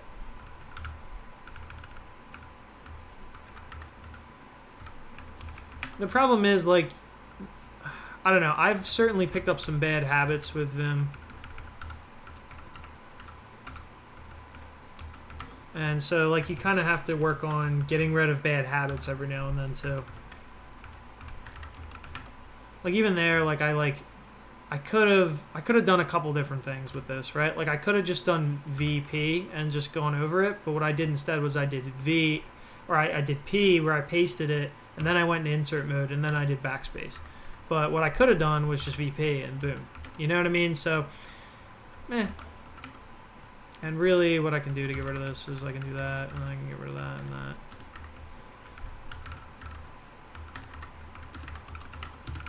I don't have a formatter right now. All right, so that's 2 more of them, and now we got the ads, so let's go look for that. Greg Hurl, yeah, he's pretty good too. Forgot about some of his stuff. Yeah, he's got a lot of stuff. He did a really good video recently. It was one of the only Neovim videos I've watched recently that actually taught me anything. He made one about creating, I think it was a CMP source for completion, and that was really cool.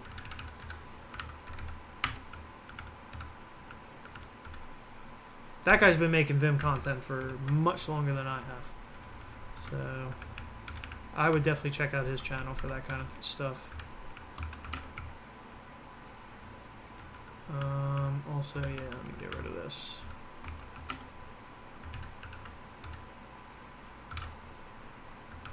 This is modified. I really should be grabbing all of this. Yeah.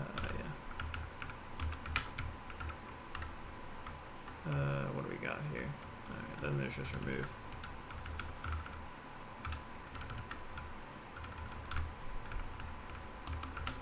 We actually want to get rid of this stuff too. And I just lost my comment.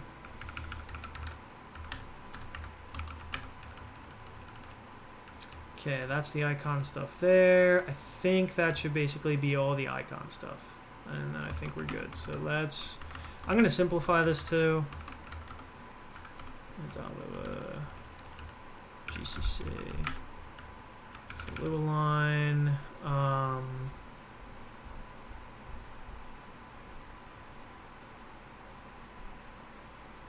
Use plugins like Sneak or Easy Motion. I use Hop and Quickscope. Relative number, I don't really use. If I use anything, I don't like to do it on screen because I think it's confusing, but I'll usually use Hop. And Hop lets me get anywhere I want to go, like, really fast. Especially when you have, like, a nice big editor and I can, like, make things a little bit smaller. And then Hop is, like, super useful. Because I can like, jump anywhere I really want to. But I have to make, like, the text really big when I'm making videos because otherwise people won't be able to see. And then I don't want to use Hop because it can be confusing for people following my cursor. I'll talk about the fonts too when I'm writing up the README.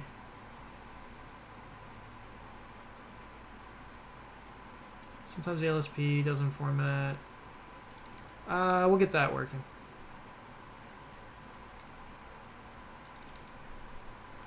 Spent the whole day going through the IDE. Yeah, but there's probably a few bugs in there, right? So, like, that's something that I'm trying to address with this.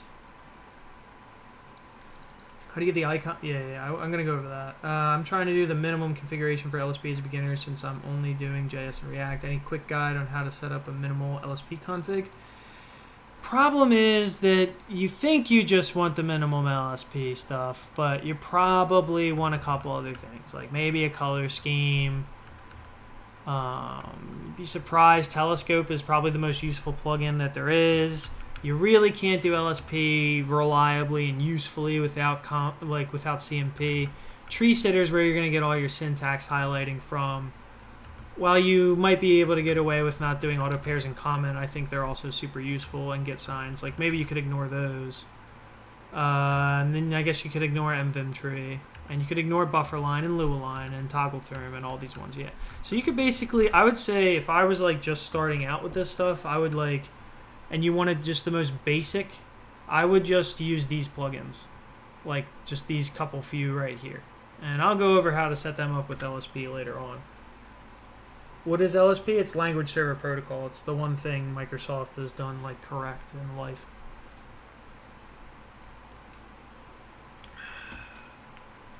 This video is going to be like the dirty, slow way that I'm going to set it all up, and this stream. And then the video is going to be going to be like the official. I'm going to replace the Neovim from scratch with this way of doing things, because it'll be more unitary and atomic, so it won't break so easily. All right, so now. Okay, we have all that stuff. Let's open this back up. And there we go. Now we got a cool little line down here. That little thing, this cool little thing over here, I think I'm going to get rid of that because, I don't know. I might just confuse people. I want this to be not confusing. It's unfortunate because it looks cool. There is a progress one. There's another kind of progress one that I have in my config that I'll replace it with. I might add it back to my other one. I don't know. Let's see. Progress. There's location. What's the other one called?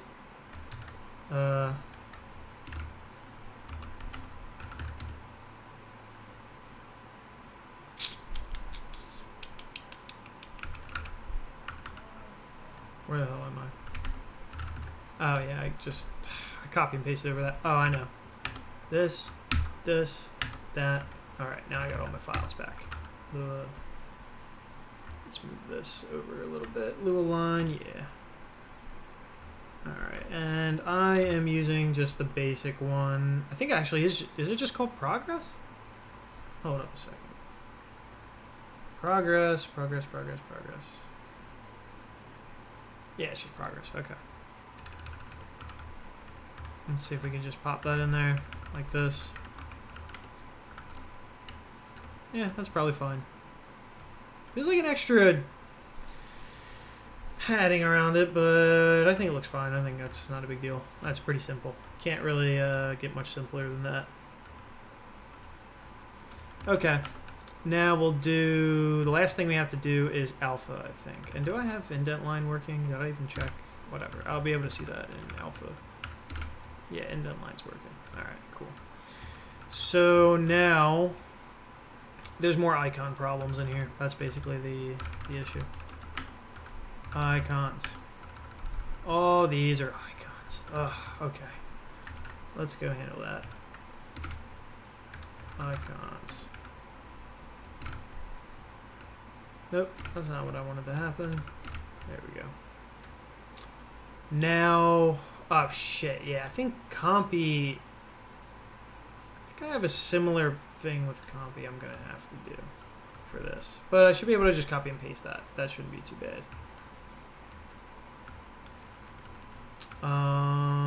Documents, files.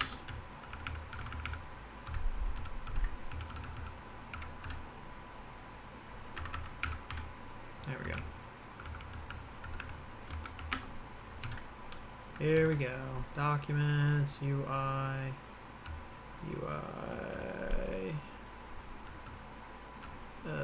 New file, yeah, right there. I feel like that should be like a plus though.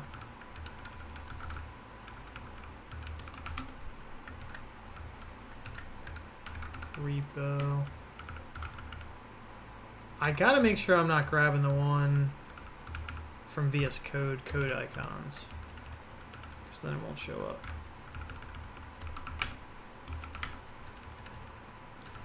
Oh, here we go. History. Some of this is a bit of a slog that I have to do here. It's not like fun, but once I get it done, there will be a lot less questions when I'm done with all this. And hopefully a lot more people who can just reliably use Neovim without any problems. List.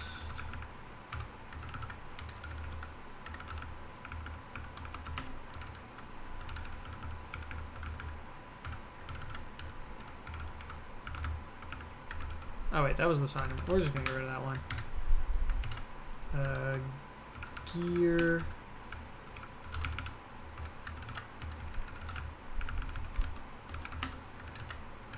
Cloud download. Yeah, this one.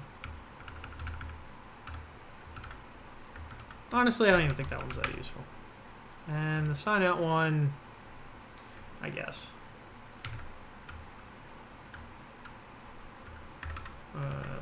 Sign out. It's kind of smaller than the sign in one, which is weird. Alright. So that's done. So that's pretty much all of them except for LSP, which we'll do in a second. We have everything working.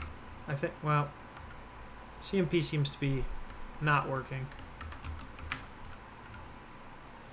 But that's okay. We'll sort that out. CMP. It's probably failing. Oh, well, it's immediately failing because of this. That's first of all. Okay, now we got the icons problem in CMP. And that's not going to work. So we're going to do that. And this.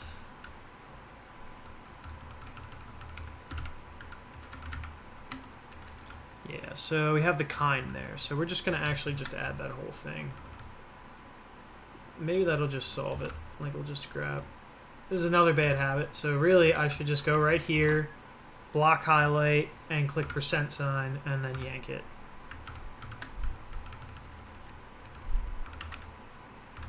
Local.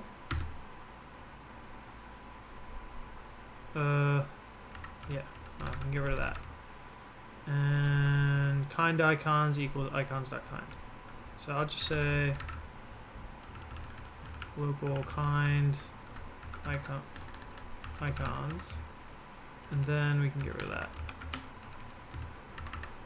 And also, I'm going to take this and go like that. Now let's see. Still no compy. Well, duh. And now we got compy, and we got some nice stuff to go with that. All right, so we're really almost done here. Now we just set up the LSP, and then we set up. I'm gonna go over debugging, I guess, and then I'm gonna set this up. I'm gonna clean it up so it's nice. So we'll go over probably null ls and some stuff too. And that should basically be it. So now let's do the LSP. Hello, relax time. Let me take this actually and put this, well, I'll leave it here for now. And let's do, nah, because I'm going to like move it over there. It's probably the easiest way. We can just copy flag r lsp into .config and vim. And Lua user. Do you enjoy Java or do it for work? I do Java for work. I do not enjoy Java. I hate Java.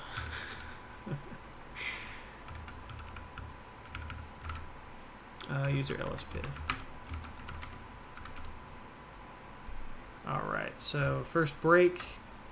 Probably there's some stuff that I'm doing that's not good. LSP init 7 in main chunk.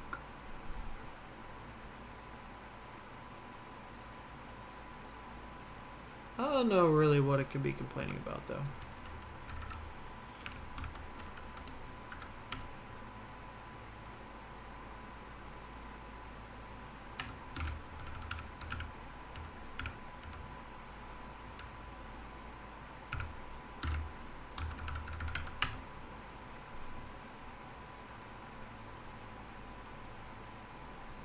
LSP installer 68.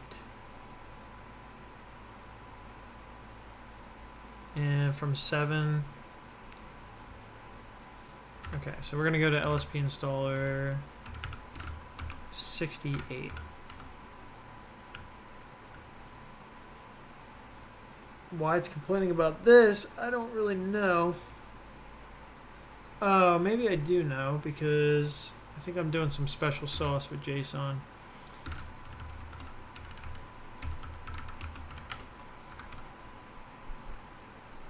Yep, that's what it was. And now we got icons in the LSP handler. Oh, this is really just me like going through and removing all my icon logic. Alright, scam phone call on my work phone.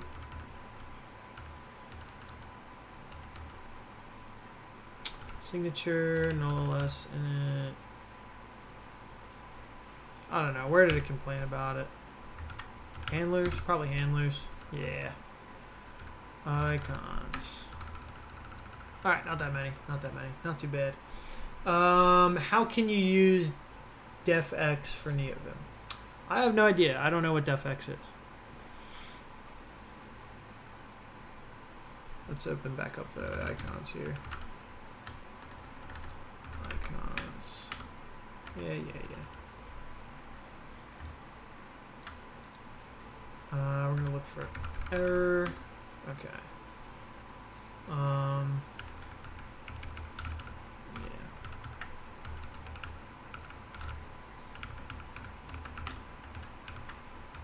Warning.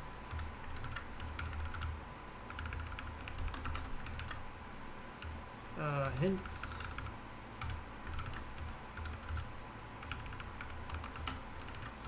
Information.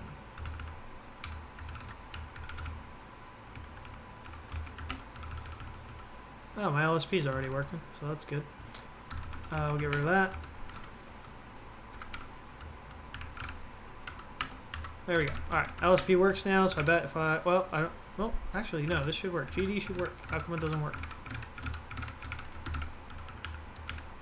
Because I think I set up these key bindings in the LSP thing. So if we go to handlers, and we go and look through this... I have this set here. How come that's not running for LSP key maps? Let me also get rid of the JSON thing here. Settings. I don't want to do the extra JSON stuff. Handlers. Where's the problems at? Here's one. This is one that doesn't. We're not going to do any weird JDTLS stuff.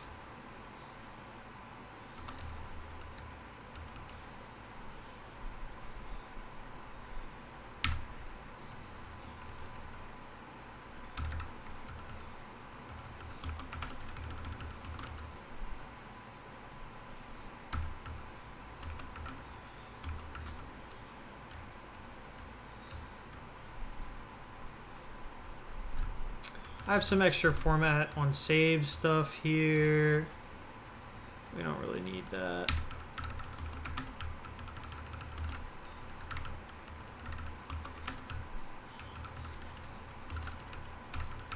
Or that.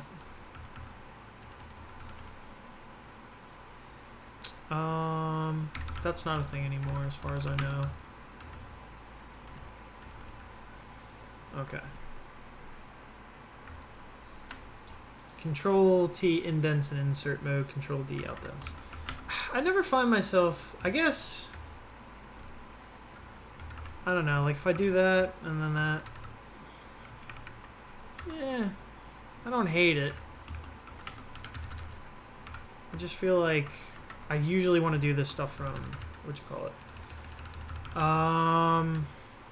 Now, I have to figure out why my key mappings aren't getting run.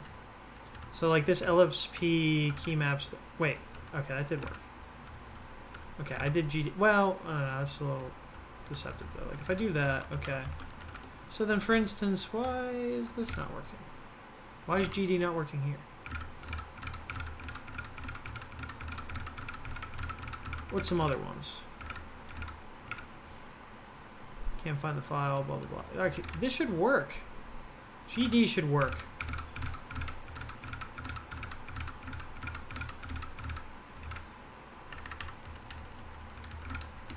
That's weird that it doesn't. I'm a little perplexed by why that doesn't work.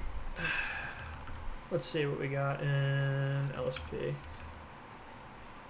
Handlers, we got signature. We're going to toss that one.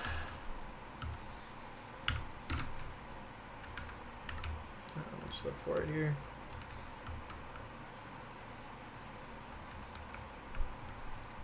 Yeah, this is basically that, so we should technically be able to, excuse me, what's the problem here?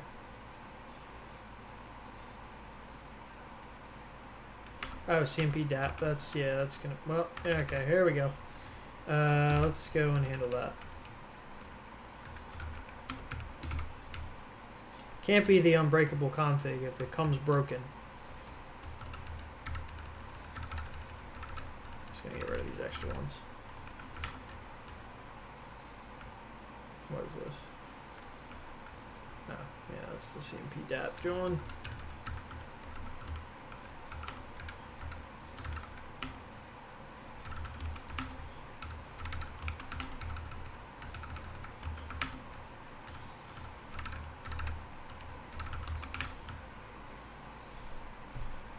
Okay, there we go.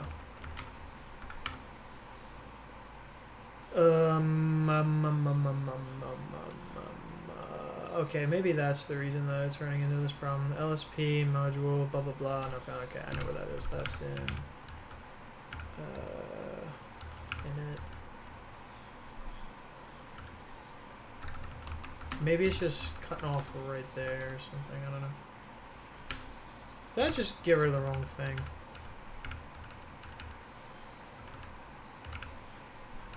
Yep, I did.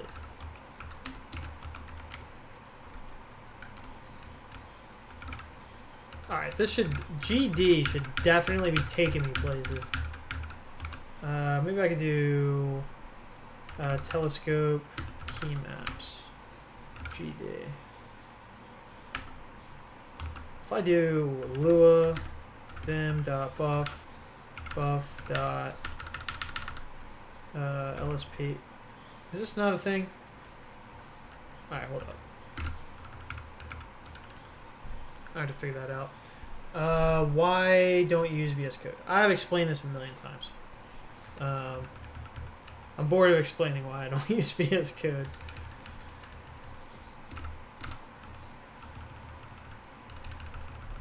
Alright, so...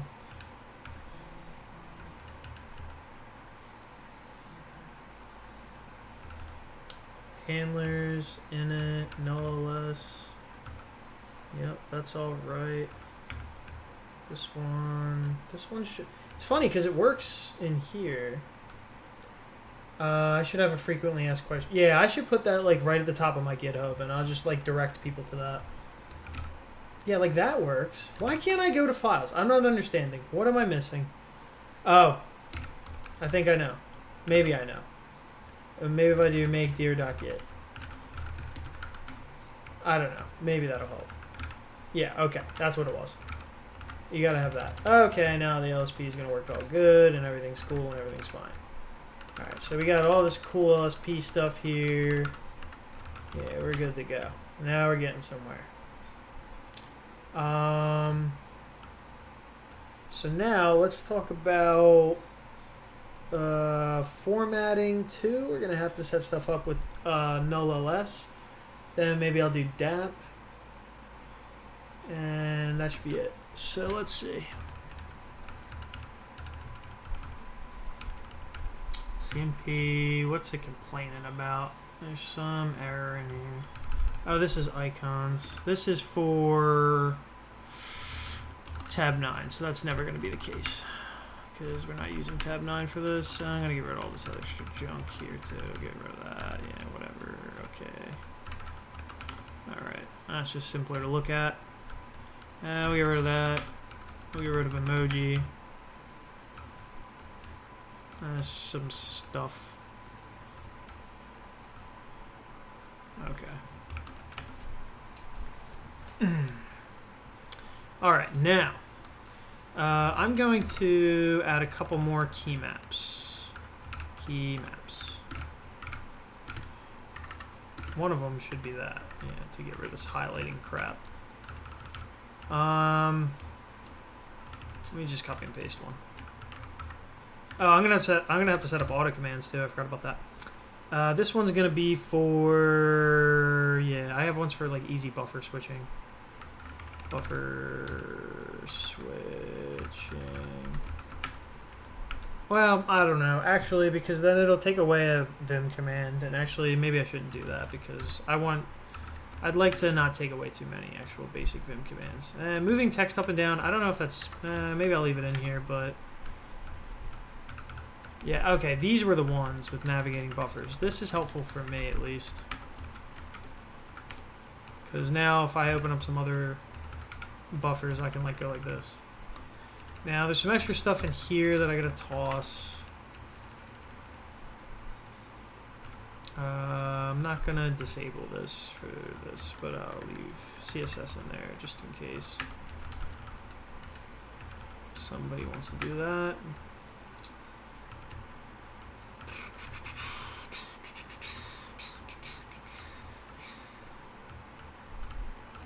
Playground, let's toss this because there's no reason to have that. Auto tag, I get rid of that.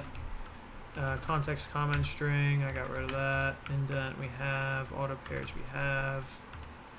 Ignore install, okay, that's resetter. Here the video quality is always 144. Is my video quality coming out 144, really?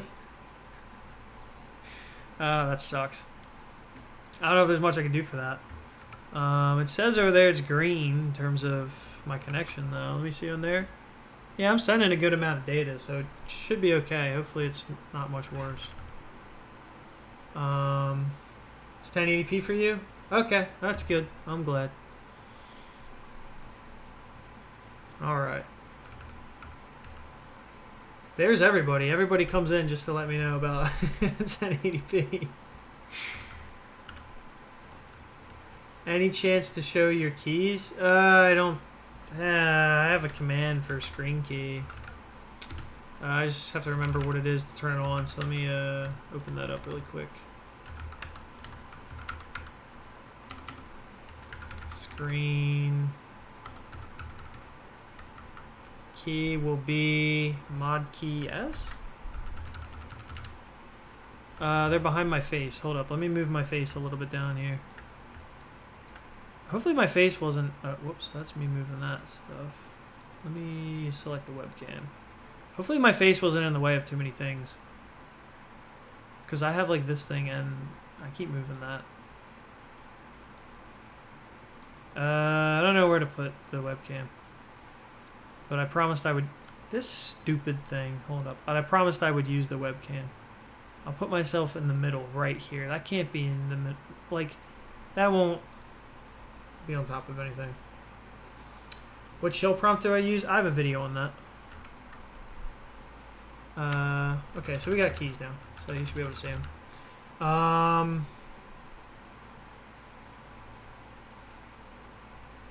Yeah, I have a video on the shell prompt stuff, so I would check that out. Let's do null ls here. We also have to set up stuff for null ls. We have diagnostics. I'll leave that there just because maybe I'll set up the flake 8 ones. Why did I get rid of the flake 8 ones? That's formatting, formatting, formatting. Yeah, I probably should set that up. Okay. Yeah, LSP seems to be working now. I don't think there's really going to be any issues with that. I think, let's do a command for formatting. So let's go see what some of my bindings are. Let me move this thing maybe there. I don't know. And so some of them are. Where am I right now? Oh, I'm in this. What's this complaint? Oh, that's the DAP stuff. Okay, yeah, it's like a whole nightmare. All right, I get it. I get it. I get it. Let me out. Thank you. All right, this is driving me nuts.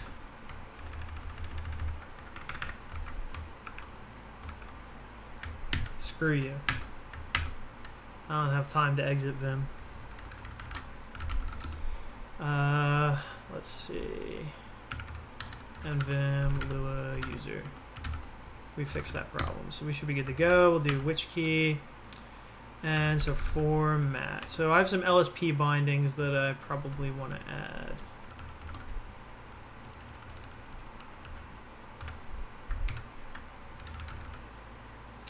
Let's look for key maps. LSP. Yeah, well, that's not going to look good. Whoops. So I fix it. So we're going to start everything with L, and so like LF will be the format. So let's grab that.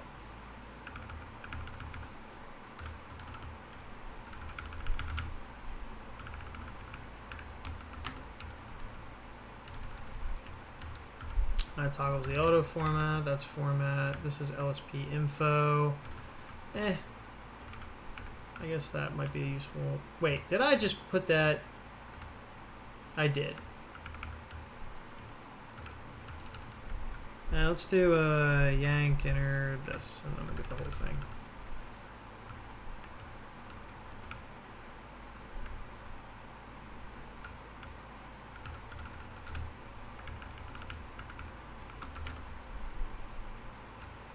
Alright, that's that one. That's that one.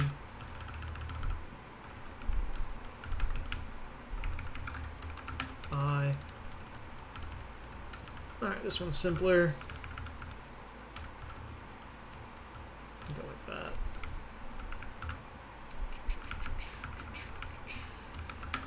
Yep. That's info. This is going to be a similar one for everything that you have installed.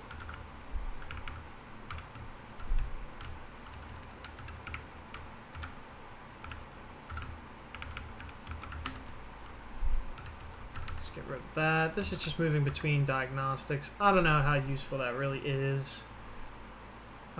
Maybe I'll add it. One sec. Let's see what I am going to actually add. I don't care about code lens right now, or that. Or that. Rename's kind of useful. We'll add that. So that's useful. No trouble. I don't really need to add these ones. What does this one do? Toggle diagnostics? Nah, we don't need that.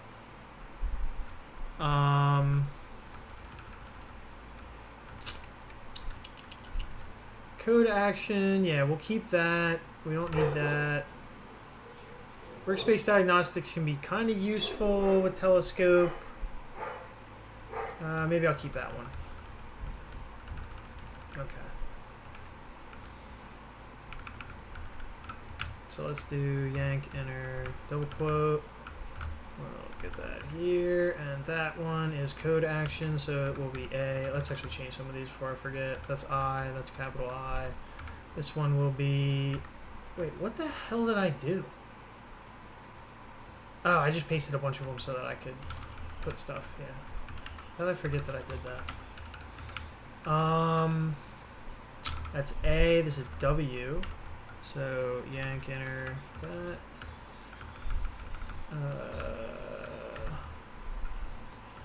This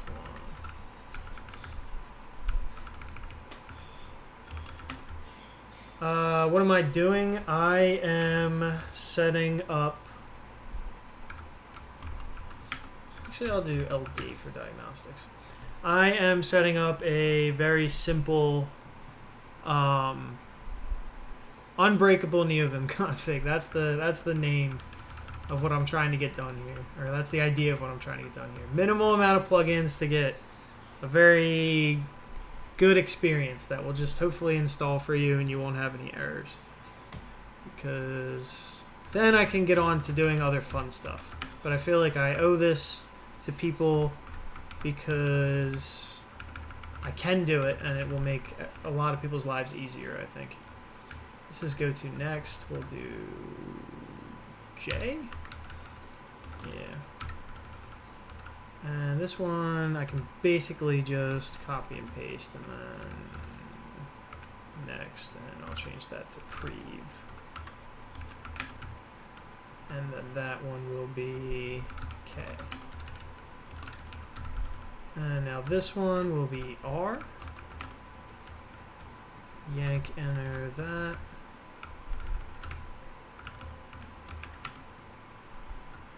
Okay. So those are our LSP commands. Yeah,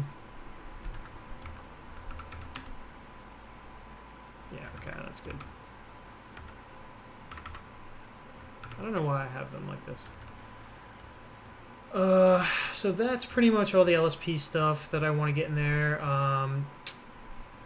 Toggle term, nah, I'm not gonna do all that. Tree sitter, no, I'm not gonna do that. Get,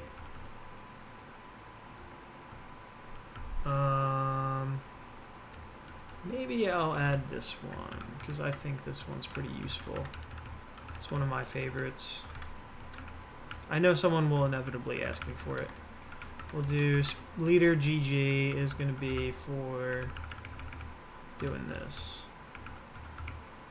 Or leader, yeah, leader GG will be for doing this. If you're going to include tree sitter, you should add the comment parser on the config. Maybe. What do you mean by the comment parser on the config?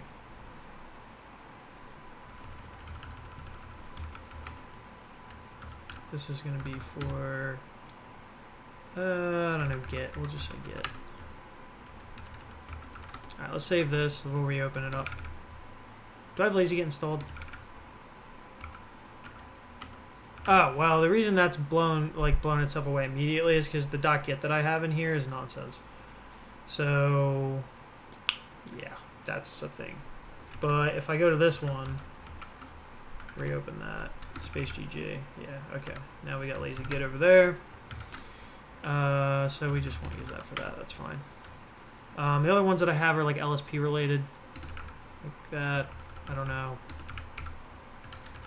Let's go back to key maps, make sure they're all good. Like space LD.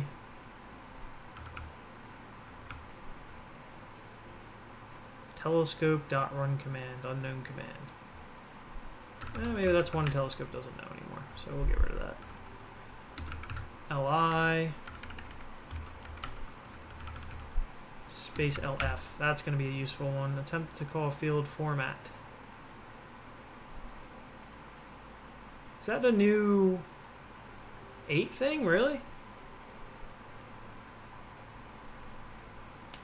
Shit, how do you format? Lua vim dot lsp dot buff dot formatting. Yeah, okay, that is new, it seems. I think we could just do that. Formatting. I don't know if that really needs anything inside of it.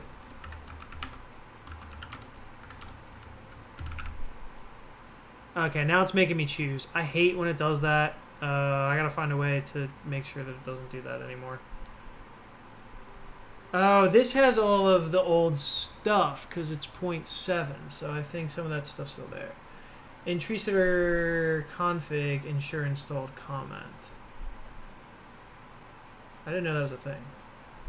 So that you can highlight to do and fix me that some people leave in comments. Oh, I didn't know that was a thing.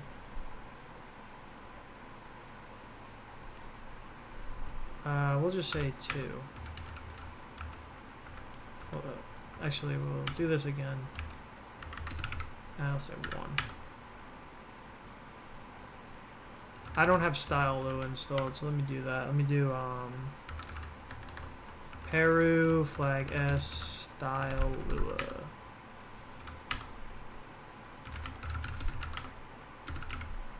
I'll do 1, and there we go. Now we got a formatter. One problem is I'm gonna have to go back and solve that thing. And that's gonna change a few of the LSP things as well. But I think actually in the old LSP stuff, I have something for that.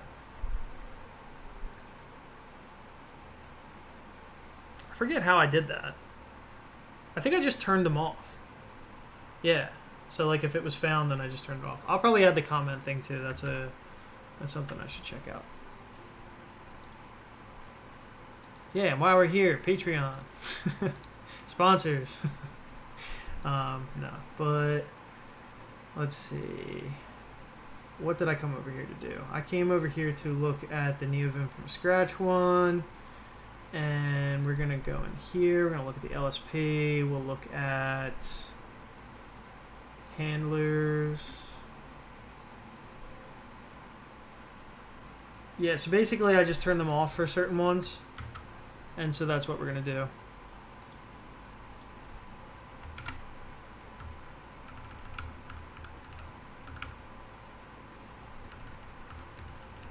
We got handlers. yeah, so in here,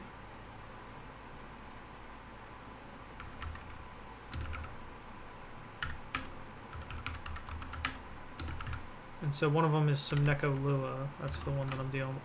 Damn it, close the whole thing. Okay, handlers. Alright. Now we're gonna grab this, and we're gonna do like that, and then we'll do some Neko Lua, like that. Now, if I do this, so like if I go like that, yeah, alright. Formatting works, and it's not gonna complain. Right. Yeah. I just turn it off like for some of the clients, because that way I can just use it with NullLS instead.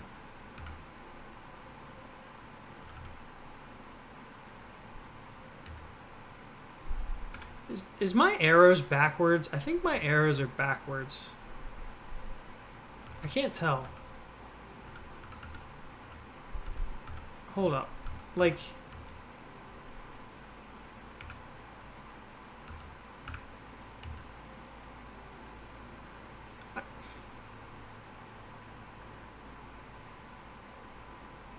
I really can't tell. I kind of forget like how they used to be. So I'm not really sure if those arrows are backwards or not. Actually, let me check my laptop here, because that will know better. Maybe I'm just going crazy.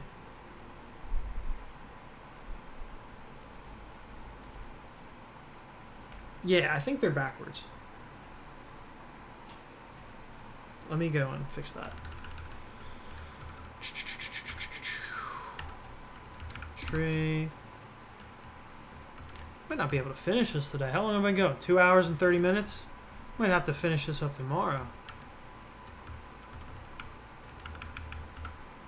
Yeah, like if it's open, it should look like that. And if it's closed, it should look like that. What version of Neovim are you doing this on? This is for version 0.7. So this is going to be a config that will not break for 0.7. That'll basically be a full IDE. And then I'll also do one for 0.8 when 0.8 becomes stable. And I'll just keep doing that as, you know, there's new versions. No, that's better. Yeah, and then it's open when it's down. Yeah, that's the correct way. It was backwards before. I knew something was bothering me. Something was off. Okay, so NullLS already works. So basically this is all the stuff we just have to add for NullLS, and that's pretty much it. I'm just going to do diagnostics.flake 8. Like that.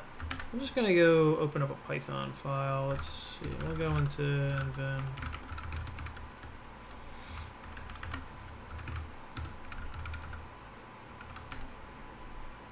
What's the complaints? Oh, probably Flake 8 and stuff isn't installed. Let's just do Peru, flag S, Flake 8, and black.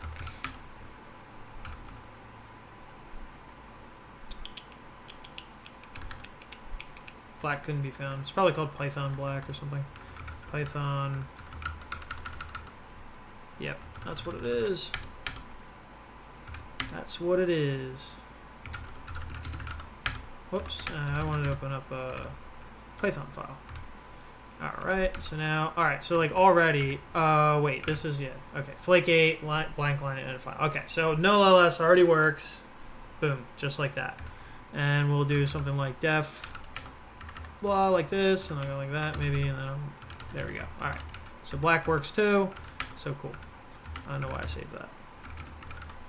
So we got stuff working for other files now, or other languages, and it automatically works. That's pretty good. Pretty happy about that. Do I have this working? Yeah, we already have toggle term going now.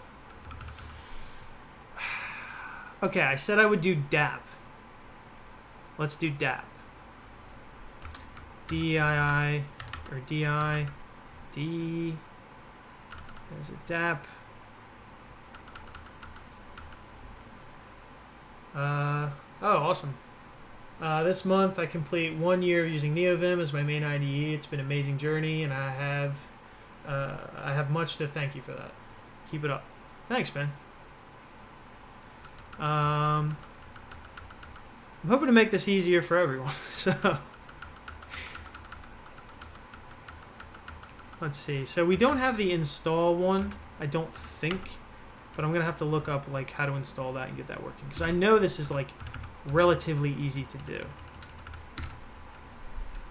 This is DApp. Why is there so much shit happening here for DApp? Okay, this is the DApp UI. Oh, because DApp UI is like a little goofy. The icon stuff will break, so we're gonna have to fix the icon stuff.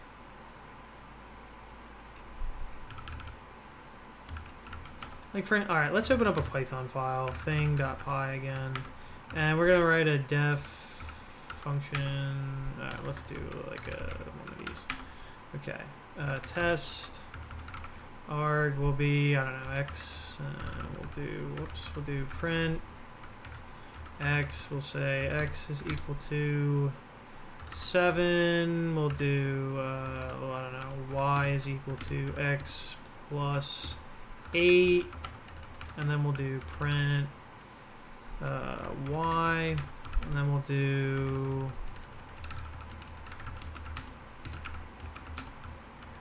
and then we'll do, I don't know, a is equal to testing, and then here we'll do print a.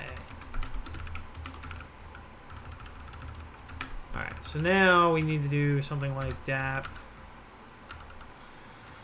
toggle breakpoint. There's a breakpoint, and now if I do, well, I know this is going to fail, but if I do continue, yeah, we have to do that. Now, I know there's a thing. I have like a thing for this.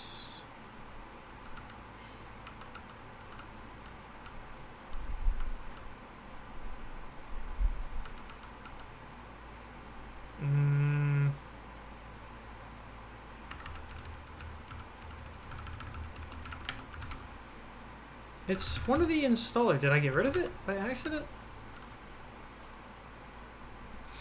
Where's the plugin one?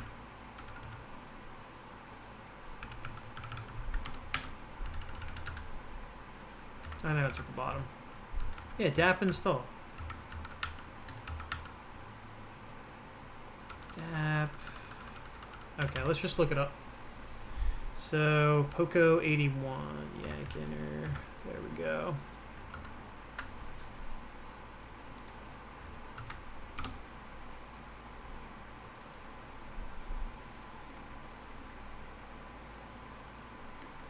This makes it pretty easy.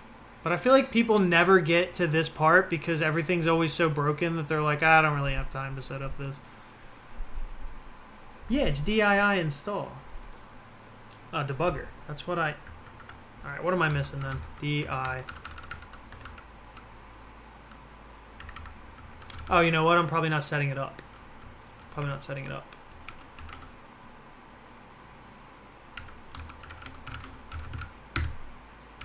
Lua user and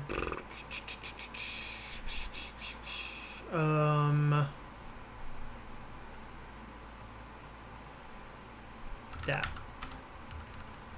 Alright, we have all the DApp UI stuff going on here, but I guess maybe I never set up the other one? How many icons do I have going on here?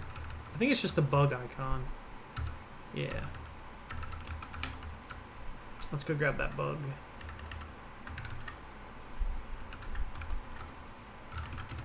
Vim icons. Bug. That way we can use this cool little bug guy instead of some of the other stuff that you can use. You can put a dot, but I like the bug better. Or you can really put whatever you want, obviously. They put like a B there by default. Yeah, so why am I not, where am I supposed to be setting up DApp install?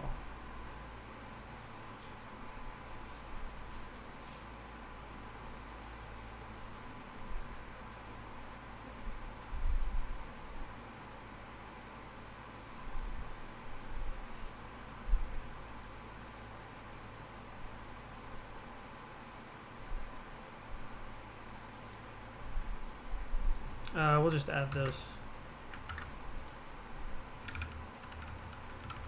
Oops. We'll do that, but ultimately we have got to do it like this.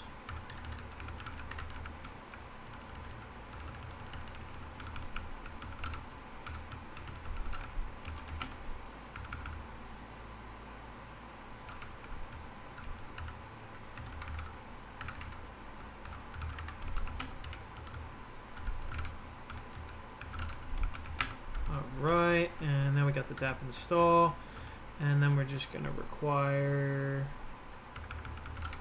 DApp install. Get rid of that. And now we have this to set it up, but let's actually do this after. Well, actually, no, we'll do it for the DApp UI. Okay. Am I even doing the DApp thing? DApp? No? Okay. It could also be that. It could definitely also be that. Okay, now if I do DI. No.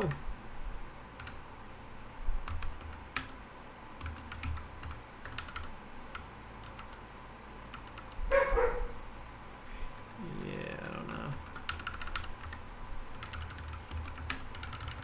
What am I missing here? Hey, sorry, arrived, missed most of it. Is there any way I can just clone the config files and everything will work provided with the right Neovim versions and all? Yes, that's the plan. That's the plan. I want to finish up this DApp thing, and then I might do a stream tomorrow where well, maybe, you know what, I'll just pin the plugins by myself.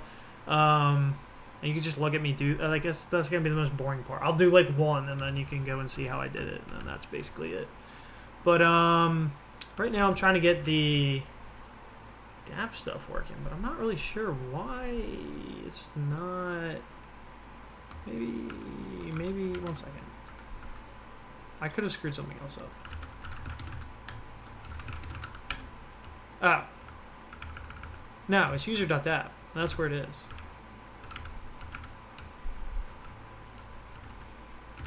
So why isn't the DI thing working?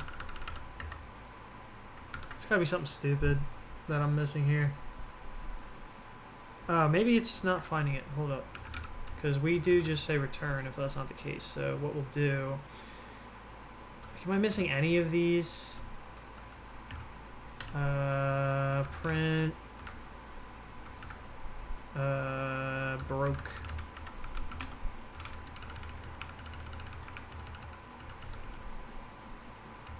And if I get to the bottom, print... not broke.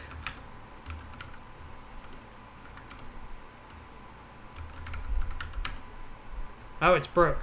Okay, what's broken? The DApp UI thing, maybe? Which one did we keep and not keep? Hold up, maybe we didn't keep DApp UI. Nah, we have DApp UI. Okay, well, which one broke? Broke 1, 2, 3. Broke 3. Alright, let's figure out why.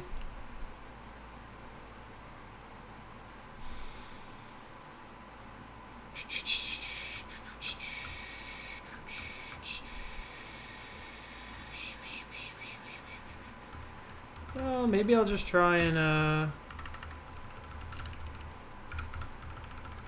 require it normal, right? See what it's complaining about, maybe?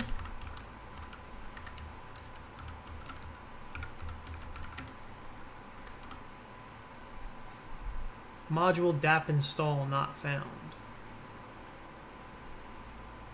Interesting.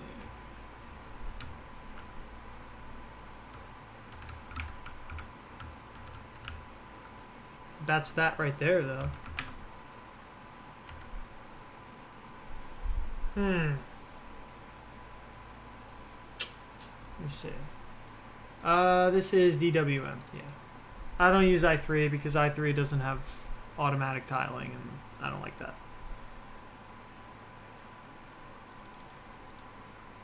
What am I missing with the DApp install thing now?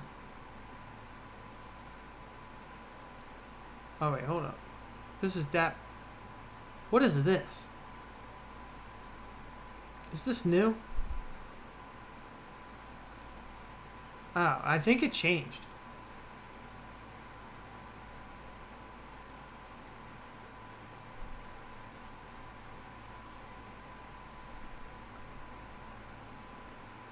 It's been updated for a little while, so it's probably fine.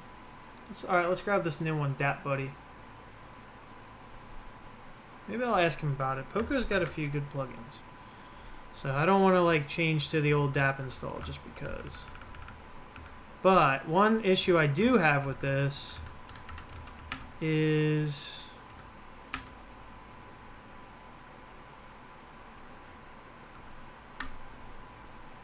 I don't really see any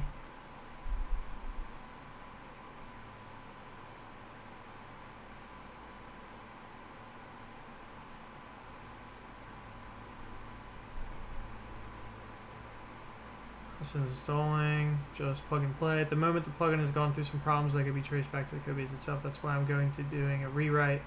Wait, hold up. A rewrite of this whole plugin? 1 second. No troubleshooting needed, just plug and play. At the moment, the plugin has gone through some problems and could be traced back to the codebase itself. That's why I'm going to be doing a rewrite faster, better, without all the bugs it originally had. Stay tuned. Okay, so this is new. So then maybe I'll go back to the DApp install one, because that'll probably be enough for most people. So if I go to the fork on this one, but like where does he have the... Yeah, this is like DApp Buddy now. I guess this is like the old version of it working. So maybe we'll pin this one for now. Because I don't want to have to install things. And then in the future, I'll move over to his DApp Buddy one. What the hell is happening here? There we go. Yes.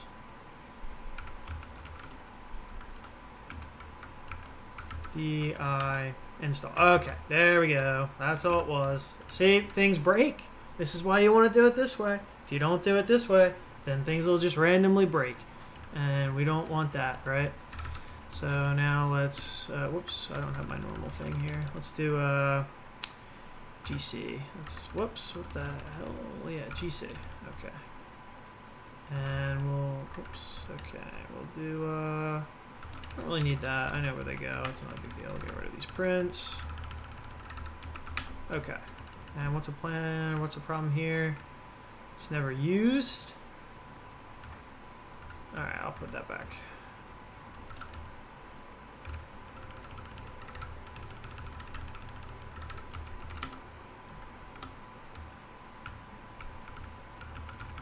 Okay, so now. Oh, shit, something broke. Oh wait, it said not broke. I think that's what that was telling me. Let's get rid of that print at the bottom. Okay, so now what we'll do is we'll do DApp. Let's see, where are we going to put these? We'll put them on just a couple of these different things. We'll do DApp. Well, first we need to install Python. Yes.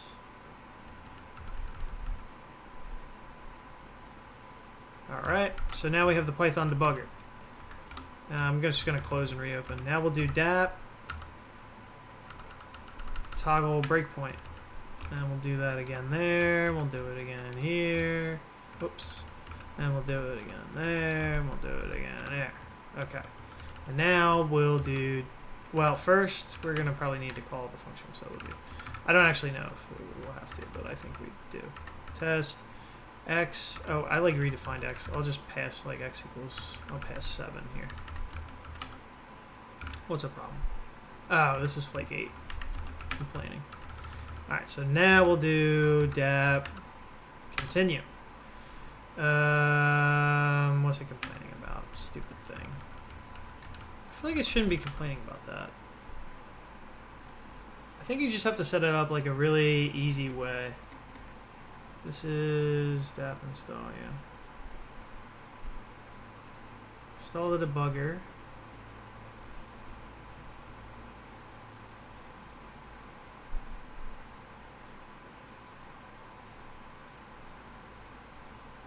Yeah, I think you just need to do this.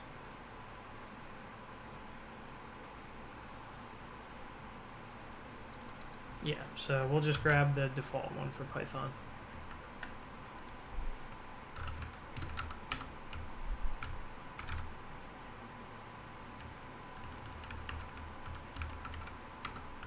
Alright, that should set everything up for us.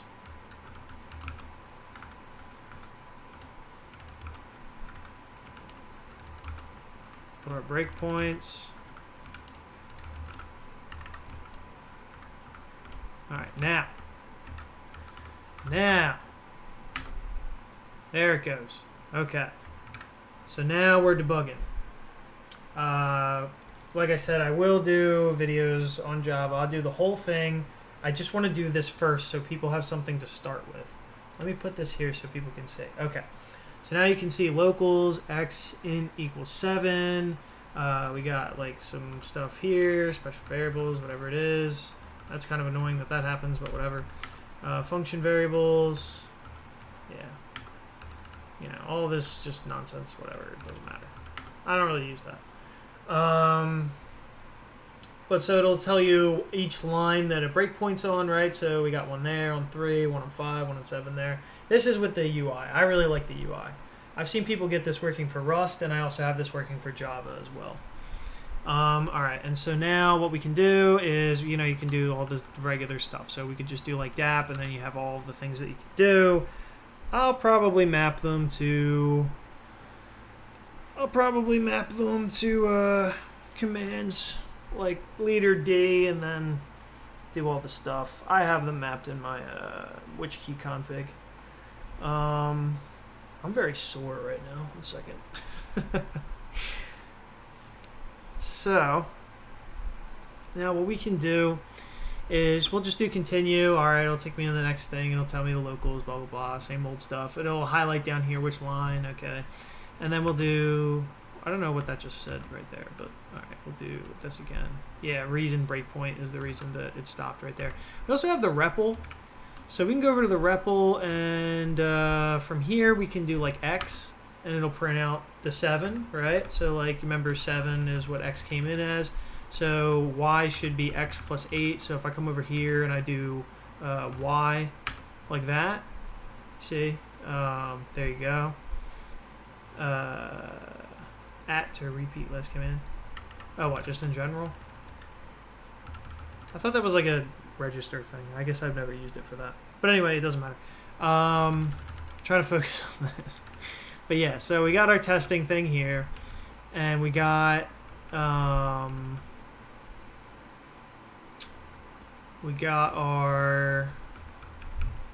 prints and all of our stuff.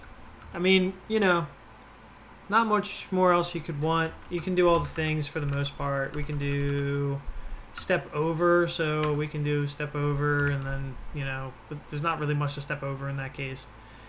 We could do DAP step. I don't know if it'll actually take us into, yeah, I don't think it'll take us into the print, but I think it would take it in, like, if you had your own function defined. I don't know, maybe. Also, actually, wait, we didn't set any breakpoints inside of there. Yeah, so if you had, like, breakpoints set inside of a function. I don't do a lot of debugging like this. What else can we do? DAP. Toggle REPL. Yeah, that's fine. And you can terminate. You can do whatever else. We'll do DAP continue, and then it closes, right? Because it's done. Then you could come over here and, you know, get rid of this, and then whatever else. So that's pretty much debugging. I mean, we got all the way to debugging in one sitting, right? So we have a whole LSP, everything set up. We have formatters with no LS. We have debugging. We have tree sitter setup, completion, all the good stuff, right? There's not really much else you could want from this. This is with not too many plugins. Hold up, do I have alpha set up? Yeah, and also we have alpha set up. I didn't show that, but we have this set up as well. So This is kind of neat. You can like click on config, right? Do that kind of thing. I don't like this. This bothers the shit out of me. I think that's a RW thing. All right, so let's solve that because that'll bug some people, I'm sure. All right, let's GCC. Yeah.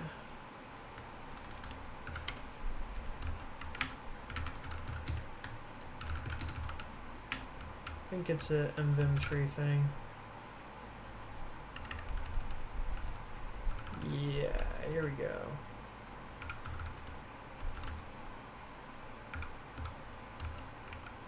Try those ones? Damn it. I know there's a way to get what you call it to work for this.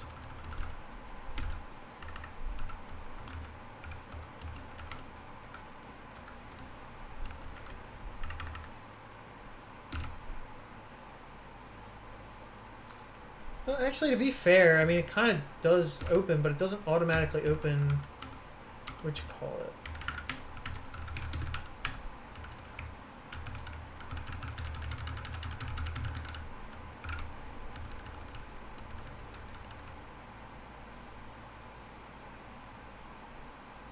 Oh, hijack directories? Maybe that'll be it. True. There we go. Now you can just do this and you can grab your file and have a nice day. You can do this, find file, and .lib, boom, you're in there. You got all your LSP. We did debugging a second ago. Let's see, what else really is there? The only stuff that I'd say that there really is left to do here is I could add a few more key maps and I said I would also explain why I do Vim Illuminate too, so let me talk about that really fast. Let's go to the LSP. We're going to go to handlers. And basically you can see when we hover over things like this function, what we're doing is we're basically, it's just the highlight document, so we're just attaching Illuminate to the client here. And so what Illuminate will do is when it's attached to that is it gets some like LSP intelligence. If you just do it the regular way that I've seen in the LSP config or in the LSP config repo, like you'll move around and this will flash.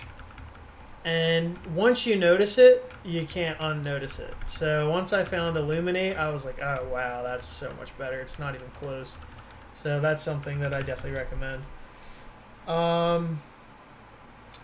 Just cloned your repo, everything works great. The only problem I have is with comments. For some reason, for me, it's not working. It just works in visual mode. I don't have this pushed up yet. I don't have this up yet. When I'm finished, I'll come back to this video and I'll put a link in the description. What's going on? I am trying to create an unbreakable. I'm going to create for every single new point version or point release in Neovim. I'm just going to create a very simple, unbreakable Neovim config that you can use. So that's kind of my idea for this. And I'm going to make it as explainable as possible. So in the next, when I do a video on it, I'm going to actually explain everything better. But right now, this is kind of me just kind of getting it all there.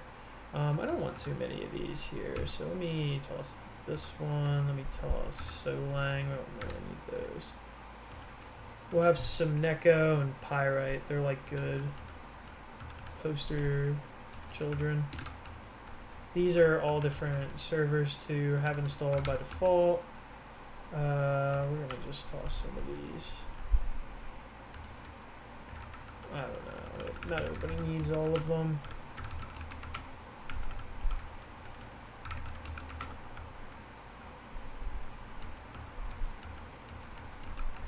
Yeah, that's probably good enough. I don't want to confuse people too much with this stuff.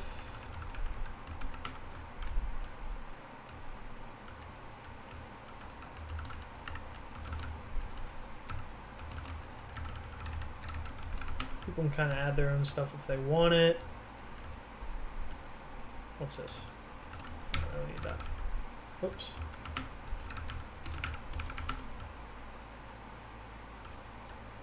Okay. Beginner with closure. Oh, beginner closure development. I've never done any closure development with that. I don't know. I don't know any good plugins that are really for it. I would assume just the regular LSP stuff would probably be enough. If not, then I don't know. When will this repo be ready for cloning? I'm loving this basic config. Soon, but it's not really ready just yet because I gotta go through the plugins. I gotta pin each plugin so that they don't break. And I don't even know if I need this pop-up one. I may not need that. And when that's done, I gotta write a README for like how to do everything and blah blah blah. And then after the README's done, and that I'll probably go through and maybe simplify the code some. Like for instance, I don't know if I'm gonna keep like options. Yeah. I don't know if I'm going to keep this for loop in here. That might be something that I get rid of. Also, there's a couple commands I've got to add. Because otherwise it'll drive me crazy. Oh, this isn't there, so... Yeah, actually kill that one. Oops. We're looking for which key again? I don't even know where they are. Okay, here are the basic. Nope, here are the basic ones. That's alpha, inventory toggle, right? Yeah, I want this one. Oh, and I also forgot. I also have to make sure I'm not forgetting anything as I do this, because I have to do auto commands too. Key maps.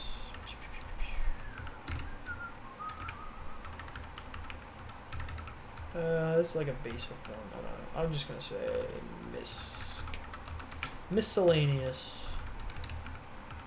and we'll just grab this guy here, and pop that guy there, and no highlight.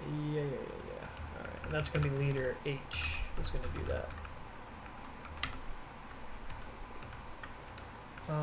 Q smart quit. Yeah, whatever. We don't need that for this. This might be useful because some people I know are used to my way of toggling comments.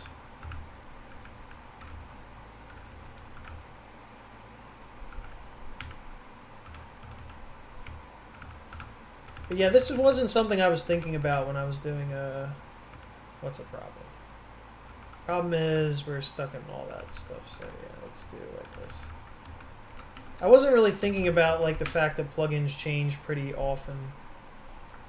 I have to get this one for... Actually, I don't know. Maybe that'll work in visual mode too. Maybe it won't, but we'll find out. If it doesn't, then whatever.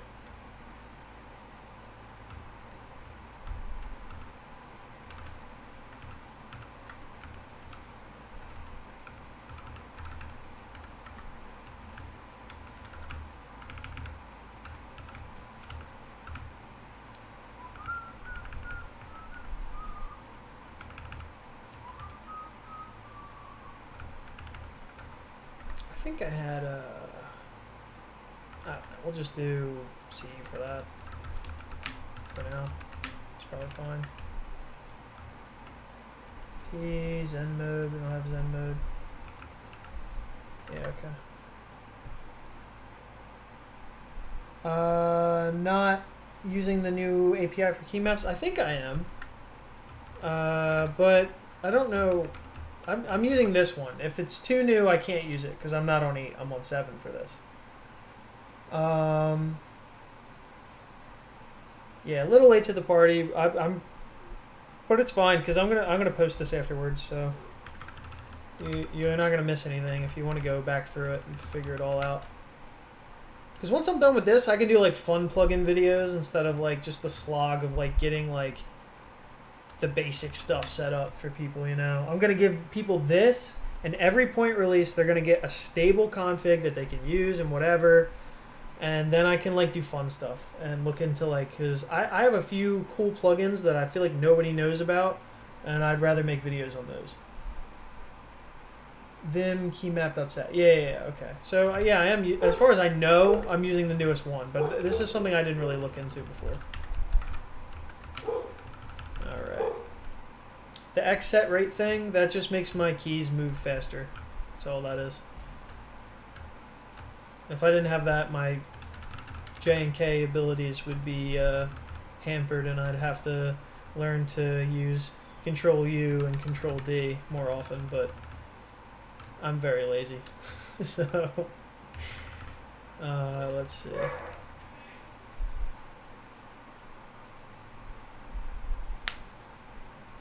Am I going to make people use stable or master? I'm going to have people check out I'll probably keep the latest stable on master, and then I'll also have like the same thing. I'll have like release dash 0.7. So it'll be like the same thing as Neovim. Like I'm going to make people use 0.7 for this one. If you want this one to work, you have to install Neovim 0.7. Okay, Neovim 0.7 has to be on your machine if you want this one to work. If it is on your machine, it won't break because all of the plugins will be pinned, and this is tailor-made for 0.7, you know. So there will be no complaining. All right. I'm going to finish this up tomorrow. I thought I'd be able to finish it up today. I got most of it done. We have like a very decently minimal config here. So let's see. I'm going to do this again tomorrow, where I'm going to do the pinning, and I'm going to go through and clean up the code a little bit. But this is most of the thing. And then once I'm done with this video and the next video, I'll post the GitHub link in the description. All right. So let me go over a couple things, and then I'll get out of here. You'll be able to find this. I'm probably just going to put everything in Neovim from scratch because that's the repository people know and understand. So I'm going to do that. And I have like these other branches that kind of go over like each plugin piece by piece. We'll see if they survive. They may not. But in the future, I'd really like this to be like master, which just has the latest, that works with the latest stable branch of Neovim. Maybe like a dev one, which will be like the new 8 one, but probably not, because I probably won't ever dev it here. I'll probably just dev it all at once and then just throw it out. And then I'll have releases, so like 0.7, 0.8, 0.9, blah, blah, blah, so then people can just, you know, use whatever they want. I'm probably not going to go any older than 0.7, though. Anyway, yeah, so that's what we're going to do. And we'll be able to use some of this config here, because like a lot of this stuff still applies. This stuff still applies here. Yeah,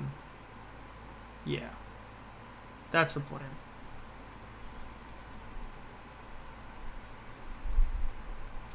Yep, so we'll do this again tomorrow. I'm going to pin everything, clean code up. I don't know, I'll take some suggestions for people to potentially remove or add plugins. I don't know, but I think this is pretty good. I think this is pretty much what we want. And that's where that'll all be. Other things are, let me go over some of my social media stuff, because I never show myself anymore. So if you go to Twitter, you can find me well, I don't think I have my Twitter set up on here, so I don't think I can even search for people, can I? No. Anyway, Chris at Machine on Twitter. Supporting me. I have that stuff over here somewhere, I think. Yeah.